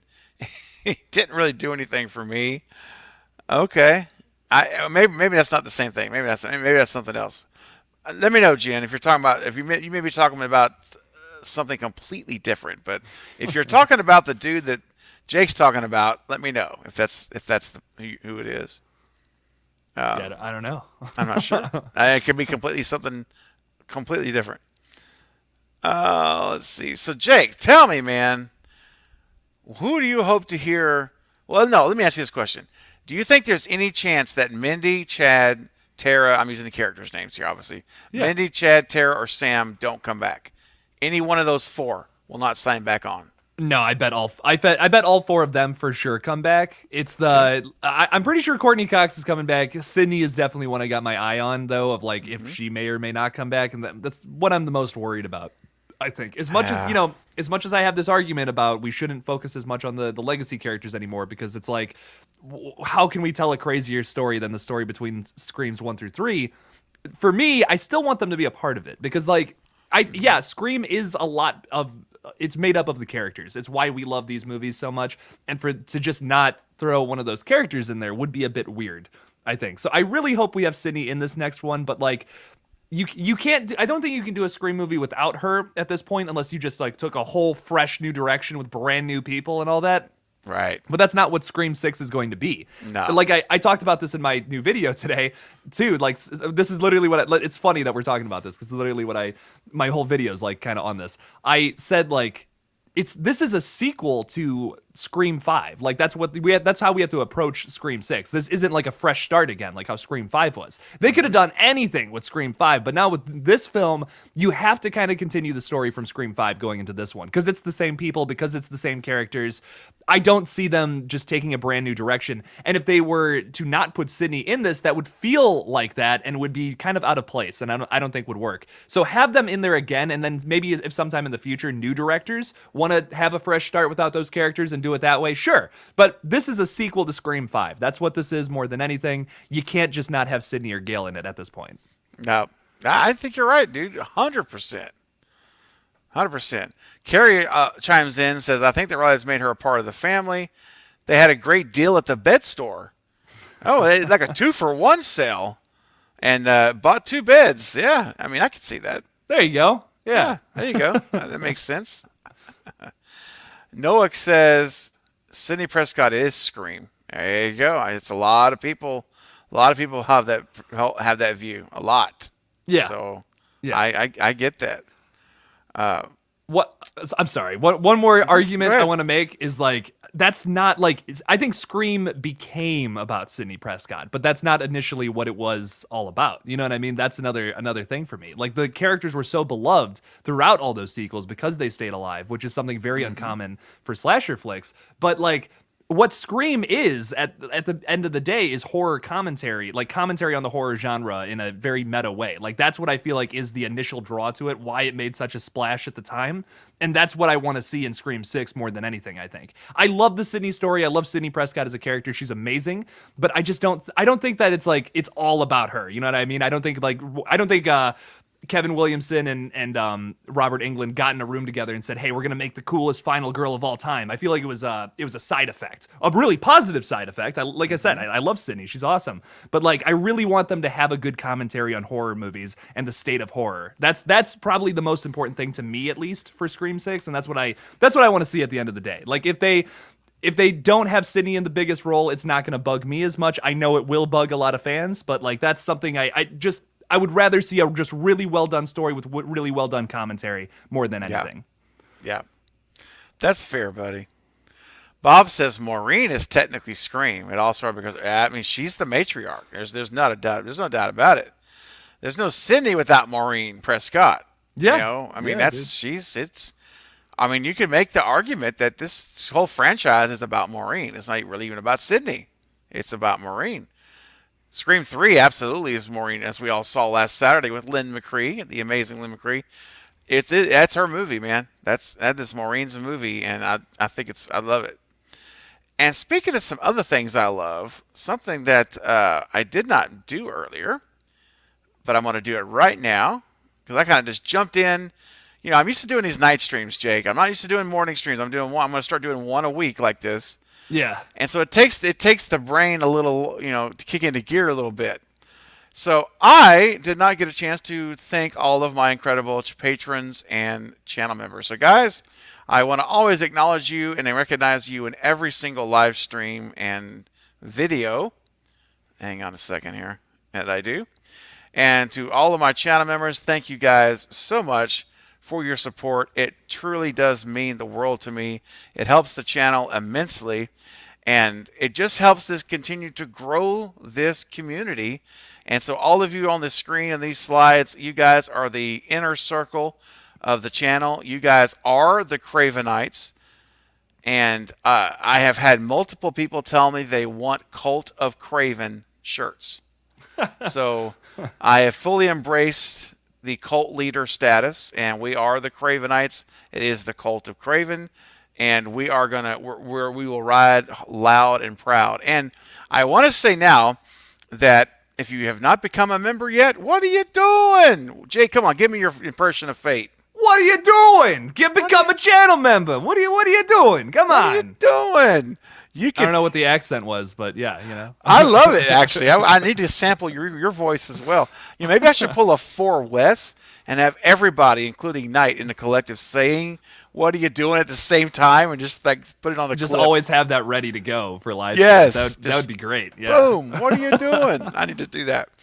But guys, it's real simple. If you want to become a Cravenite and become a part of the inner circle of the channel, be a part of member-exclusive live streams, watch parties that are only from members and Cravenites, you can do it. Just click the join button. It's right by the subscribe button. Just hit that join button. There's multiple levels you can join at depending on what level of support you can or would like to do for the channel, and your benefits and perks go up with each level. So check it out, and I would love to see your name turn green. If for those of you that are here, you see these green names like Carrie Crave Cinema and Austin 530 and Jackie and Bob Hunt and Valerie, and the list goes on. Everyone with these green names, that's a Cravenite. They are channel members, and you can be one as well, and you can get recognized for that. Now, one of my patrons, Jason Dyer, big fan of the channel, big friend of the channel. Jake, you know Jason. He's a friend of all the collective. And he's such a faithful supporter of all of us. He sent me something that I think is the coolest thing yesterday. And so I'm going to debut it right now. I put together some slides, and I Cult of Cravenites. Yes, that's right. That's right, Bob. So check this out, guys. It is, and Jake, you're the first to see it as well. Hold on. It's the rules of surviving a Craven Something Scary live stream. Oh, nice. All right. So there are certain rules that one must abide by in order to successfully survive a Craven Something Scary live stream. Rule number 1, you must have a ticket for the stew train. If you do not have a ticket, you are as good as gone. All right, I love it. I'm starting to shake in my boots a little bit here. You gotta get a little. You should, because, guys, let me tell you what. It's important. It's very important that you have a Stew Train ticket. This is a $5 super chat right now. Will get you a Stew Train ticket. If you don't have one, you just send a $5 super chat in right now, and I will send it to you electronically through Instagram, Twitter, or email. So, hey, Jason's like, the first rule is you better have one of these tickets, or you're gonna have to look behind your back. So you can get that ticket right now. Just shoot a super chat right now. Rule number 2, never say Stu is dead. This is sin. It's an extension of number 1. See, if you don't have a ticket and you say Stu is dead, not a good idea. You are committing a cardinal sin on the channel. And rule number 3 to surviving a Craven live stream, always, in every circumstance, say, I'll be there. Because you will be there. And I'll be there. And Jake, how about you? Will you be there? I'll be there. All right, let's get it up. There you go, Jake. I love it. No, my way. I'll be there. Oh my gosh. So, ladies and gentlemen, those are the official rules for surviving a Craven live stream. And I hope you guys like it. What do you guys think about the rules? I think Jason Dyer did a great job. So, I don't know that Jason's here now, but when you see him again on one of our streams, be sure and give him a shout out and tell him that much you love these new rules. Jacqueline. Nice. What's that I hear, Jackie? Stu. Hashtag will be right back. Stu lives. Amber lies. It's hashtag only a TV. What were you gonna say, Jake? Sorry. No, it's all good. I did on my Patreon. I do like a review video weekly for everybody, and I have them request like different movies. And Jason Dyer asked me to do a movie called Cemetery Man. I don't know if you've ever heard of that before. I've not. One of the most interesting zombie movies I've ever watched. So he definitely has some good recommendations. Jason's awesome. Really? Okay. Yeah. Oh yeah, he is great. He's just so supportive, man. So cool. Oh, yeah. I was like, it says you got a message from Patreon message came in, and because Jason's a patron, and I'm like, what? And there he just all he said, just put the rules in there. I'm like, this is so funny. I love this. Had to put him on the live stream, man. It's perfect. Yeah, it's on the live stream now. I'm gonna continue to show that. That's so great. All right, guys, we're gonna go about another. Let's see. They say 10 minutes. Jake, what do you think? I can go for 10 minutes. Heck yeah. 10 minutes? That sounds good. Yeah. And if we get let's say how much would a super chat need to be to go 15 minutes? 15. Let's make it reasonable. It's more. 10. $10. $10. There you go. That's not crazy. There you go. That's not crazy. So $10 super chat, guys. If you guys want Jake and I to continue for 15 more minutes, there you go. Jake called it. $10. There you go. That's Heather not a weird says, number like 27 or something like that. Oh right? gosh, Monday night was $27 for 13 minutes. That's what it was. It was great. Heather says, I love it, Craven. They're the best. So amazing. Well, thank you, Heather. I appreciate that very much. And I love you being here. So I'm so glad you found my little, what I always say, Jake, I'm glad you found my little spot on YouTube, my little speck of sand over on the beach of YouTube.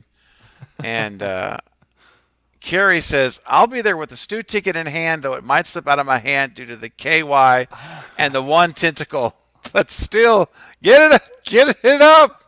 Get it up. Oh, my gosh. We read the weirdest shit on live streams, don't we? I'm serious, bro. Like, for real. Like, if someone was just, like, flipping around, like, seeing, like, who's live today on YouTube, like, randomly flipping through and, like, what's this channel? And you popped in Jelly. right then. Yeah. Like, what are you doing? Oh, and then you just see some guy doing this for, like, 20 seconds. What is going on? Like, what is happening in this like, live stream? What is that? What People would is be like, I have no clue. They'll either run for the hills or they'll stake around and say, I gotta check this out. One of my Cravenites coming in big. James with a $10 super chat. All right, Jake, we're on for 15 more minutes. You got it. Heck yeah. You got Thanks, it. James. Thank you, James. I appreciate that, man. That's awesome. All right. Oh, and Heather likes you too, Jake. Oh, thank you, Heather. I appreciate it. Much love. Much love. Let's see. Carrie says, and it's because of me, isn't it, Jake? I made you say you enjoy the caboose in the last one. I'll learn tact next time. I said that on my live stream the other day. I'm like, I love being in the caboose. And I'm just like, I shouldn't have said that. Don't do it. Nah, I just did it again. Yeah, there we go. Oh, my gosh. Kyle says, I want Billy's followers to return for 6. I want to see a confrontation with him and Sam. Listen, I put a whole video out on Hank Loomis coming back like 2 weeks ago. I would love to see it, Jake. I would love to see Hank Loomis return, but not so much as a confrontation. I want to see him come back contrite. Like, oh my gosh, my family's done these horrible things. My son, my ex-wife. I didn't even know I had a granddaughter, and she's 24 now or whatever, 25 now. I want to see Hank come back and be a supporting figure. Now, he may be slaughtered by Ghostface before the end of the movie. Probably will be. But what do you think, Jake? I want to see him come back and be actually a part of the movie in her life. I could see that happening, especially with a lot of people's mind. Like, I really think what Radio Silence should do with this next film is play into everybody's like stigmas they have about this movie. Use that to their advantage. And what I mean by that is if you were to put in the character of Hank Loomis, a lot of people would be making those connections between this film and Scream 2 and thinking, oh, he's probably the killer. So what if you had him as a red herring the entire time and he doesn't end up being the killer? That would be a really interesting thing to write in there. You're playing off of the fans like what they already think about the movie before they even see it. You'd be playing off of that. I think that'd be really smart. I'd be kind of interested in, actually, that would be interesting to me. As long as they don't actually make him the killer, like they go the route that you're talking about, Craven. I like that. That's cool. Yeah. I think so too. I'm 100% down for Hank Loomis to back. I want him back. What's up, Cody? Hashtag 2024 Stu for president. Hey, man, you know what? 2024 is probably about the year they'll be putting out Scream 7. If they're aggressive like they were this time, right? Fingers crossed. So, new trilogy. Come on, let's hey, get it. man, we might get Stu in 2024 in Scream 7. It could happen. Poke fan says tentacles. What did I tune into? Stick around, man. Have a seat. Poke. You'll understand. Just make yourself at home. We get a little bit insane over here, a little crazy. Lubed up tentacles, typical live stream stuff. So absolutely. It was because of me. Hashtag I did it again. Oops. That's all I can say. Banger. All right, man. So I'll tell you what, Jake. We got us another 12 minutes to go here. So how about we talk a little bit of Halloween? Why don't we shift gears a little bit? And what is now? I know we've talked about this a lot, but I want to hear because opinions ebb and flow, as you know. Ours change based on new information all the time. So, what is your position? What say you now on May the 4th be with you day? Oh yeah. It's the day of the radio tower. Oh no. What do you think, dude? Yeah, for a while I was thinking there's something to that, but I feel like it's just gonna be a location or something. It's just setting up the location because I don't see it being one of those things where it's controlling Michael's mask and all that. That's so out there for this specific trilogy. Maybe if they had set that up where it's going to be something supernatural, something super out there with the concept, okay. But how they've been setting it up throughout the past two movies is that Michael is just a regular dude and everyone's obsessed with him. And in their minds, they kind of build him up to be this supernatural character. They don't actually. I don't think he actually is that, but that's how everyone perceives him. And that's what's so scary about the guy, more than anything. That the fact that he's not that, but everyone thinks of him like that. It's the mentality of the character, which is so scary about it. And that's how it's always, to me, that's always been the scariest thing about him. You know what I mean? That's the fact that everyone thinks he's this super all-powerful being, and he kind of is, but we don't really have a clear picture on that. That's the scariest thing about Michael to me, and I love that David Gordon Green played into that and made it a huge theme. So if the radio tower is going to have any significance, I feel like the biggest thing is it's going to be a setting at the most. That's the biggest thing it's going to be. Okay. Yeah. And I hope you're right. I really do. Because as you know how I feel about it. I do not want, Conrad or whatever, or Colonel, whatever, I can't remember his name right now. Whatever, from Shamrock. With Colonel Cochran or Colonel whatever. Colonel Cochran, that's it. Yeah. I don't want the Colonel with a remote control ticker, ticker, ticker, ticker with Michael Myers. I was thinking the guy from KFC, and I'm like, how does he have anybody? How's he involved with Michael? He's just hey man, Michael likes his chicken. He's moving up from dog to chicken. So, the Colonel's just bringing a bucket of KFC, taking care of Michael at the radio tower. Perfect. What's up, Million? Good to see you. Glad you're here. Came just in time. Jake and I have got about another 10 minutes to go. And we're going to call it. So you get here for just in time. So where'd that? I was going to post something up here. Yeah, so as far as the radio tower goes, I'm with you, man. I'm hoping it's nothing crazy like that. Just let it be a location where something that's important is going to happen, and that's it. Nothing beyond just a tower. It's nothing else to it. Can I also pitch one more thing towards it? Oh, yeah. I probably brought this up before, but I was curious on what you think about this. So Sure. David Gordon Green has said that this film is going to feel a lot like John Carpenter's other works, like a lot of his other movies. And in The Fog specifically, we get the character of Adrienne Barbeau's character, can't remember her name off the top of my head, where she's like a radio DJ host, and she's kind of almost serves as I don't even know what type of character that would be, but she's kind of going over the events of all the things happening in this spooky town and all that, and all the things happening with the ghosts and all that in The Fog.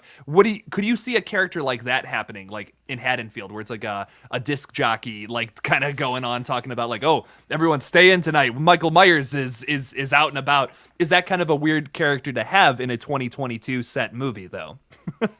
Well, as much as we're all into our podcasts and our, Spotify's and our Pandora and all other stuff, there is still radio stations open and running. There actually is radio on the FM dial that you can, even though it seems like we're further and further away from that now.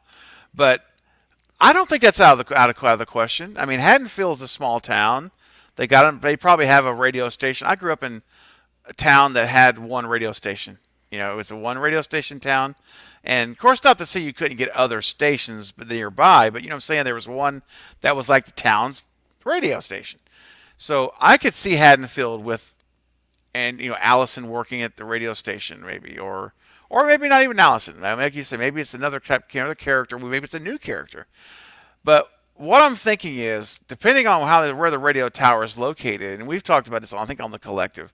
But what if it's what's underneath the radio tower that counts? That's what matters. I just want to listen. I'm not asking for much from movies this year. I know we're going to get a lot of good ones, but all I want from Halloween Ends is I just want Michael Myers biting into a rat. That's all I want. I'm not asking for much. Come on. Michael Myers just, that's nothing too crazy. Come on. Dude, I want that for you because you have been begging for a rat bite from Michael and this for months now. I hope it happens, dude. I will be so obnoxious in the movie theater. I'll be like, yeah, let's go. And everyone's going to be like, what the fuck is wrong with that guy? What? Like, what is that? Michael just bit into a rat. Why is that guy cheering? Jeez. That's what I want. Listen, I will cheer. I will literally sit up and it's like, yes, Jake. I'm screaming out in the theater. People are looking at me like I'm crazy. I will text you and like, dude, it's rat time. It's ratatouille time. I will listen. I'm saying it right now. I will dress up like a rat for my Halloween Ends review. I will do it. I'll be on a live stream. I'll buy the costume. I don't care. I will do it if it happens. Saying it right here. Saying it right now. Come back to this clip when October rolls around, and we'll get it going. Oh my gosh, love it. Maverick says, I haven't heard anyone's thoughts on the Rabbit in the Red Lounge, if it'll be anything more than an Easter egg in this film. Because on the bridge, there's that bulletin board that has the Rabbit in Red Lounge, advertisement.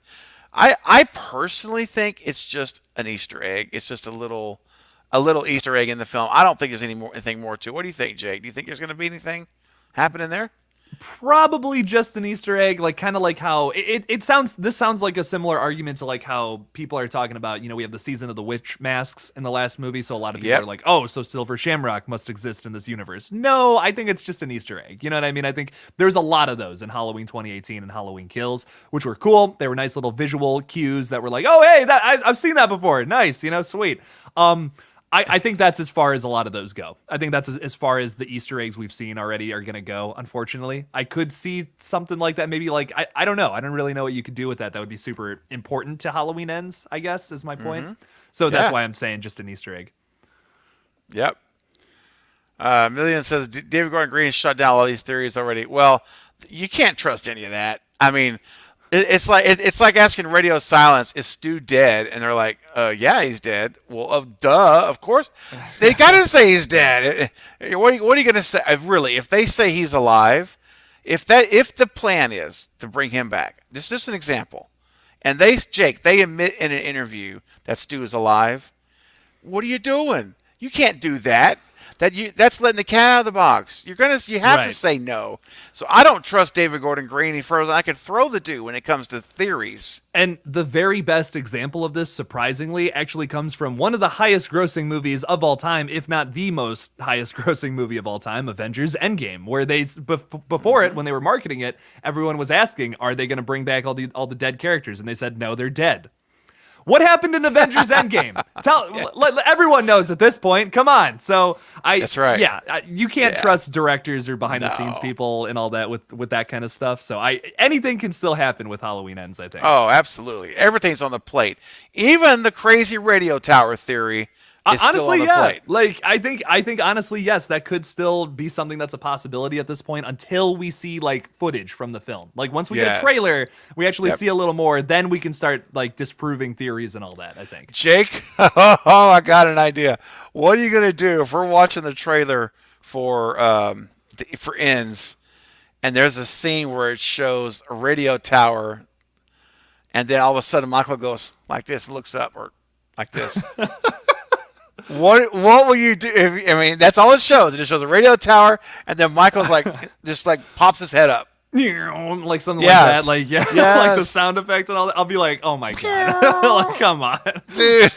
I mean, good way to play with your audience. I'll say that for sure. It would you know? be. It Like- made nothing. It made it be completely unrelated. But if you edit that trailer just right, you can make it look like it's connected. Like, listen, for Halloween Ends, for Scream's sakes, if I'm the person in charge of marketing, I would like actually be like, hey, let's watch all of these videos of fans speculating on things and let's play into a theory that isn't something involved with the movie, because then we're gonna misdirect everyone. They're gonna think it's one thing when you go to the movie, Yes. it's something entirely different. That would make it all the more shocking. It That would. and it would make people like your movie more. That's just it's not that much. It wouldn't be that much extra work either. Like, just watch a few YouTube videos for like an hour. I mean, how Yeah. tough would that be to then be able to implement that into your marketing and just edit shots to look a certain way? Like, yeah, that wouldn't take you that long at all. That would be such a cool idea. I don't know. It would be absolutely brilliant. Absolutely, I love it. I love the idea. Cody's like, who is this new doctor that's going to be part of the story? Jake, any thoughts on that? The new doctor for Ends? Great question, man. We know that there's going to be this Dr. Mathis character who was briefly mentioned in the last movie during a conversation between, I can't remember, like Vanessa is the girl's name, and I can't remember the dude's name. They're the couple that's at the bar that they're in the doctor and nurse outfit, and they kind of discuss him briefly. In the novelization of Halloween Kills, we also get that conversation a little deeper, where we find out that Dr. Mathis invited them to a swingers party. So this guy's got some, he's kind of a weirdo. I guess is my point. So I'm assuming he's going to be like another lower tier antagonist in this next film. Maybe he's the one that brings Michael back to Haddonfield, something along those lines. Okay. I think so. I think so too. There has to be some connection there. I just wonder though, and here's the big question: this 4-year time jump that we're going to get, where is Michael in these 4 years? And are we going to start off Halloween Ends? Because, at CinemaCon, they had talked about that footage in the kitchen, the new footage, the very end. My fear, or not my fear, I should say, but my concern, Jake, is that Halloween Ends starts with the kitchen scene that CinemaCon showed. That we're actually starting with Jamie Lee Curtis in Michael's house, fighting him, and then it was a setup. The cops all show up, they arrest him, he's put back up in Smith's Grove, and now it's 4 years later, and he gets out again. Dude, I swear if I see that, bro. Come on, man. I totally agree. Like, that would suck if that was the case. But here's why I think that's not going to happen. Because we had all those people, like, report on what they saw from the teaser trailer, right? We also saw a scene in Halloween Kills where we were in Big John and Little John's kitchen. Like, we know what it looks like. So I feel like somebody would have recognized that and said something about it already. If that was the case for all the people who saw it at CinemaCon, they would have been like, oh, hey, Laurie was in the Myers house kitchen. That's where the setting is. And I haven't seen anything about that. I feel like someone would have recognized it at this point, and we haven't gotten that. So it's probably a totally different kitchen, totally different setting. The house is probably bulldozed at this point. That's just my theory, but I could be completely wrong. I haven't seen the footage yet, so who knows? It's up in the air. Well, then it begs the question. Then whose kitchen is it? Is it Allison's? It's a great question, but I guess logically, can we rule out the Myers house kitchen? I guess is the question. That's because the question. We've seen that already, and we have seen Allison's kitchen already too. Technically, I feel like people would recognize these things from past settings. So I feel like maybe it's neither of those things. That's kind of just my theory. That's my speculation right now. I could be wrong. I could be totally wrong though. Well, and maybe I suspect that footage will be included in the trailer we get in June or July, because they've already shown it to the public. So I suspect that footage will somehow be intertwined into the new trailer that we'll all get to see. And then we can try, once we actually all can put our eyes on it, let's try to figure out where the heck is it? Because obviously maybe it's Hawkins' house, or maybe it's Jamie's, maybe it's Laurie's and Hawkins' house together if they're married now, which is what I'd love to see. I would love to see that. My dogs want to see it. They're excited. They're very excited about it. They think it's an awesome idea. This is the first thing the whole live stream they've been excited about. This is awesome. They haven't spoken up all day until now. This is the first time. Huge Halloween fans in the back there, I guess. Sweet. They really are. Which I wish they would have given more love for Scream. This is my favorite yeah. episode, my favorite franchise. They're like, finally, this guy's talking about Halloween. Let's go. Finally, they get it up. That's what they're saying. Ruff, ruff, ruff. Noah says, and we'll just like 2 more questions, guys, and we're gonna call it. We're gonna shut it down unless we get like a $5 super chat or something to go 5 more minutes. There's a lot of questions I hadn't got to yet, but we're running out of time. If we get a $5 super chat, we'll go literally 5 more minutes, and then we're done. We'll just have to make a hard stop. I remember them saying politics are going to play a role too. I haven't heard much about that since, but I sure hope not. What do you guys think? I absolutely don't want to see politics in a movie, in a horror movie especially. There's, if I can just turn on the news and get that all day long. I don't want that. Jake, I want to go see a movie to escape the real world and to go into this alternate world that exists somewhere else in the imagination of this writer and director. And I don't need you pulling junk from my world into yours. You follow what I'm saying? So with this franchise, yes. Like I think Yes. with this series, it would be kind of odd to implement that. I did like the mob mentality commentary in the last film, but that's not necessarily politics. That's No, more that's like not a politics. social. Exactly. And that's more like a social thing, and that works considering the subject Yes. matter of Halloween Kills. But if you were to implement like actual political themes and all that, I don't see that working with Michael Myers. Like it works with different types of horror IPs and all that, and maybe if you want to make a whole movie on that separate, but I just don't see that working in the Halloween universe personally. Agreed. Yeah, I 100% don't want to see it. And then they talked about the whole, pandemic stuff being a part of this too. And I really I don't hope think that it's necessary. Like it's I don't not. Especially if it takes place in 2022. Like I don't like if it took place in 2020 maybe, but I just don't see it. I don't see that being important to the end to Halloween. You know what I mean? I don't know. That's odd. This has always been kind of an escapism kind of franchise, and I don't see the point in doing something like that. Like you could argue that about different horror franchises, sure, but I don't think this. No, not this one. Like No. Friday the 13th, but Jason is he's trying to save the environment because he lives at a camp or something. You know what I mean? Like I don't care. Like that's I want to save the environment, of course, but like I don't think Jason would care about that all that much. I don't see that don't being think such so. an important factor to those movies, So Nope. yeah. 100%. All right, guys. I'll do this and one more. Do y'all like H2O or the one Busta Rhymes is in? Okay. All right, Jake, you start us off, and then I'll finish up with my answer on this question. I love H2O, and I think the Busta Rhymes one is abysmal. Like that's the best way to describe it. I think it's such a departure from everything that makes a Halloween film, which is what is so wrong with it. I think. I think there's funny moments, like sure, but it's just not. It's easily my least favorite Halloween. I love Halloween H2O, but I especially don't like the fact that they like Resurrection exists to retcon everything that was cool about H2O and to kill Laurie Strode. There's nothing about it I really love all that much. I love H2O though, and I wish that ending would have stayed canon to that timeline. Yeah. 100% agree with Jake on every single thing. I love H2O. It's one of my favorite movies. It's a fun movie. I enjoy it, and it's great seeing Jamie Lee Curtis back after 20 years. It's great, and yeah, Resurrection. I don't ever intend to watch that movie again. Just to be completely honest with you. Yeah. Not saying I won't. I will watch Resurrection before I watch Rob Zombie's Halloween 2. I'll say that. I think I would probably watch Halloween 2 again, honestly, opposed to that. And I also don't love that movie either, but at least it has good kills. You know what I mean? Like Halloween 2 at least has some awesome, bloody, disturbing kills. So there's that. Yeah, I guess. That's true. But, yeah, the plot line of that one's whack. Yeah. Yeah.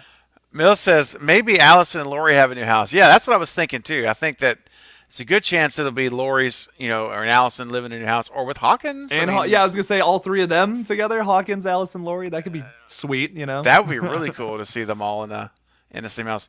What's up, Zoe? What's going on, dude? Welcome.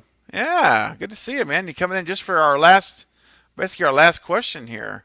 coming up. Once I find the perfect one to end on. Got to make it a special one. I know. Let's see. Carrie says, I love H2O, not Abomination. Resurrection Abomination. Same thing. Yeah, you know. Exactly. Heather says H2O is my favorite. Yeah, it's a really good, really good. Yep. Hold on a second. Where'd it go here? I saw this one. Ask Craven. You're a mod. Ask Craven that question for me. Which one? Which question? Which question? Cody, say that 3 times. Which question, Cody? Okay, fine. Never mind. But I nailed it on the first one, so that's why. Say it. Yes. Say it 5 times. I dare you. 5 times. Go. I'll fuck it up. Okay, fair enough. I will too. I stutter a lot. Like for a YouTuber, I shouldn't stutter that much, but I do. So. Maybe this is the one Cody said he was asking about. I hope they don't have the ending where it cuts back to 24 hours earlier type deal. I'll be. Is that if it's that type of movie? Do you agree, Craven? I mean, I don't. I know a lot of people are passionate about this. This for some reason I've come to find out. People feel strongly about the whole thing one way or the other about the whole 24 hours earlier deal. I personally am not a big fan of that because it usually shows you the ending or at least the setting for the very ending before you build up to it, which I personally like the build up. So I would have to say, and Cody, I agree. Don't show me the ending or this thing first, and then let me just start at the beginning and take the journey. What do you think, Jake? What's your opinion? I think there are only 2 movies to ever successfully do the out of order timeline thing, and that's Pulp Fiction and Deadpool. Like, those are the only 2 movies where I like that, where you show something that happens at the end first or something. I don't care for it at all. I think it's like you totally ruin any potential you might have had in that third act by showing you like the beginning of it at the very beginning and saying 24 hours later. That to me knocks the star off the top. If I see that in any movie, that is already down to a 4-star out of 5. I don't care for it. I think it's pretty dumb. It's like it shows a lack of confidence. You know what I mean? It's like we think our movie sucks so bad we have to show you the coolest part of it at the beginning so you stay through the rest of it. That's all I see right. when you show me a 24 hours earlier kind of thing like that. So hopefully that's not the case. Yes, that's a great way to say it right there, man. They showing you like teasing you with the candy up to get you to stay through the meat, potatoes, and vegetables. Yeah. Yes, basically 100%. Yeah, I like that, dude. All right, last comment I'm going to throw up, guys. Since we've not got any more super chats in, then we're going to take that as everyone is cool with this, ending it now. So I will put this last comment up. It's not even a question, but I think it's a fun comment, and we all know the movie we're talking about. Jason just kills to protect his weed farm. Yeah, that's exactly what his motivation is, and yeah. So what else do you think he's doing, sitting out there all by himself every single day? Come on. Which one was that again, Jake? I can't remember. The remake, yeah, in the 2009 one. Yeah, that's right. That's so funny. I mean, I guess someone in a writing room says, "Here, yeah, let me pitch this to the studio," and someone bought it. Someone bought it. So, hey, if you can sell your script to a studio, then more power to you, man. Great opening scene. I mean, it's really great. I love it. I think that's honestly one of my favorite parts of that whole movie. So yeah. Well, ladies and gentlemen, this has been a fun time. I have enjoyed kicking back with all of you this morning, and my buddy Jake popping in to join me for the last hour of the stream today. Thank you, Jake, for making the time, buddy. Yeah, of course, man. It's been a pleasure. This has been absolutely awesome. I will ask everyone, if you have not yet, to please smash the thumbs up button on this video right now, because as we end the stream and it goes into replay, it will help more people find it so they can kick back with all of us later in the day or tonight. So please do that. I would greatly appreciate it. And if you're new here on the stream and you've not subscribed to the channel, please do so. We do this a lot. We do live streams. I mostly stream at nighttime, but I do a morning stream once a week. And so please subscribe, hit that bell notification. Would love to see you back here for our next streams. Bob says, Have a wonderful day. This was a great way to start the day. Well, thank you, Bob. I feel the same way, man. You too. You have a wonderful day, and it was a great way to start the day. I have enjoyed our time together. Jake, thank you, sir. I know that I might see you tonight on your Yeah. stream. Everybody, be sure you go to subscribe to Killjoy Jake if you haven't already. I suspect most of you have, but if you haven't, let's get him to 10K. Almost there. He's almost there. I'm so close. Share his channel out. Let everybody know it's the march to 10K for Killjoy Jake. What an incredible accomplishment that is, and hard to do. So, guys, let's show him some love. Please subscribe to his channel, and if you have already subscribed, post him on social media, share it, and let everybody know about Killjoy Jake, because you never know who may not know about his channel that you're friends with that might really like it and really dig it, the great horror content that he does. So, Jake, I appreciate you, man, and I'll catch you backstage in a second. But Yeah. for everybody else, we'll sign off now and say good afternoon, good afternoon now, and have a great day.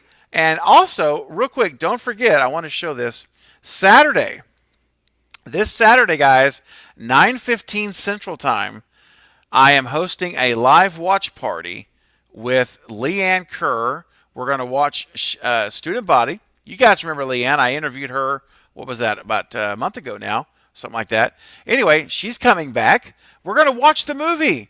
So be sure you rent it, buy it, get ready for Saturday night, because at 9:15 we're going to do a whole live watch party here on the channel with Leanne. She's so humble, such a nice person, and we're going to watch her movie. And Jake, she wrote it and directed it. So this is going to be fun. I've been meaning to watch this. I've been meaning to watch. So I'll watch it live with you guys. That'll be awesome to actually. So, Beautiful, yeah. man. That'd be awesome. Yeah, and then you can any questions you have, I can put them in the chat. It's perfect. Right there in the chat, and Leanne will answer you after the movie. We're gonna do a whole Q&A. She's gonna stay for an hour for Nice. up to an hour for Q&A if we have the questions that come in. So I'm excited to hear her insight too as we're watching the movie, like on different scenes and different stuff. It's I love that about these watch parties when like with Maureen, with Lynn McCree, and now Leanne. So anyway, guys, just a reminder, and this stream is up on my channel. If you go to the front page, if you guys will go there after this and click that thumbs up button. Let's get the word out. Help me spread the word. I would greatly appreciate it. All right, guys, I think that's everything. So everyone, have a wonderful day. And Jake, I just want to ask you and everyone. I want to ask you and everyone in the chat for the Leanne Kerr live stream on Saturday night. Will you be there? Oh, I'll be there. So shall I. Aha.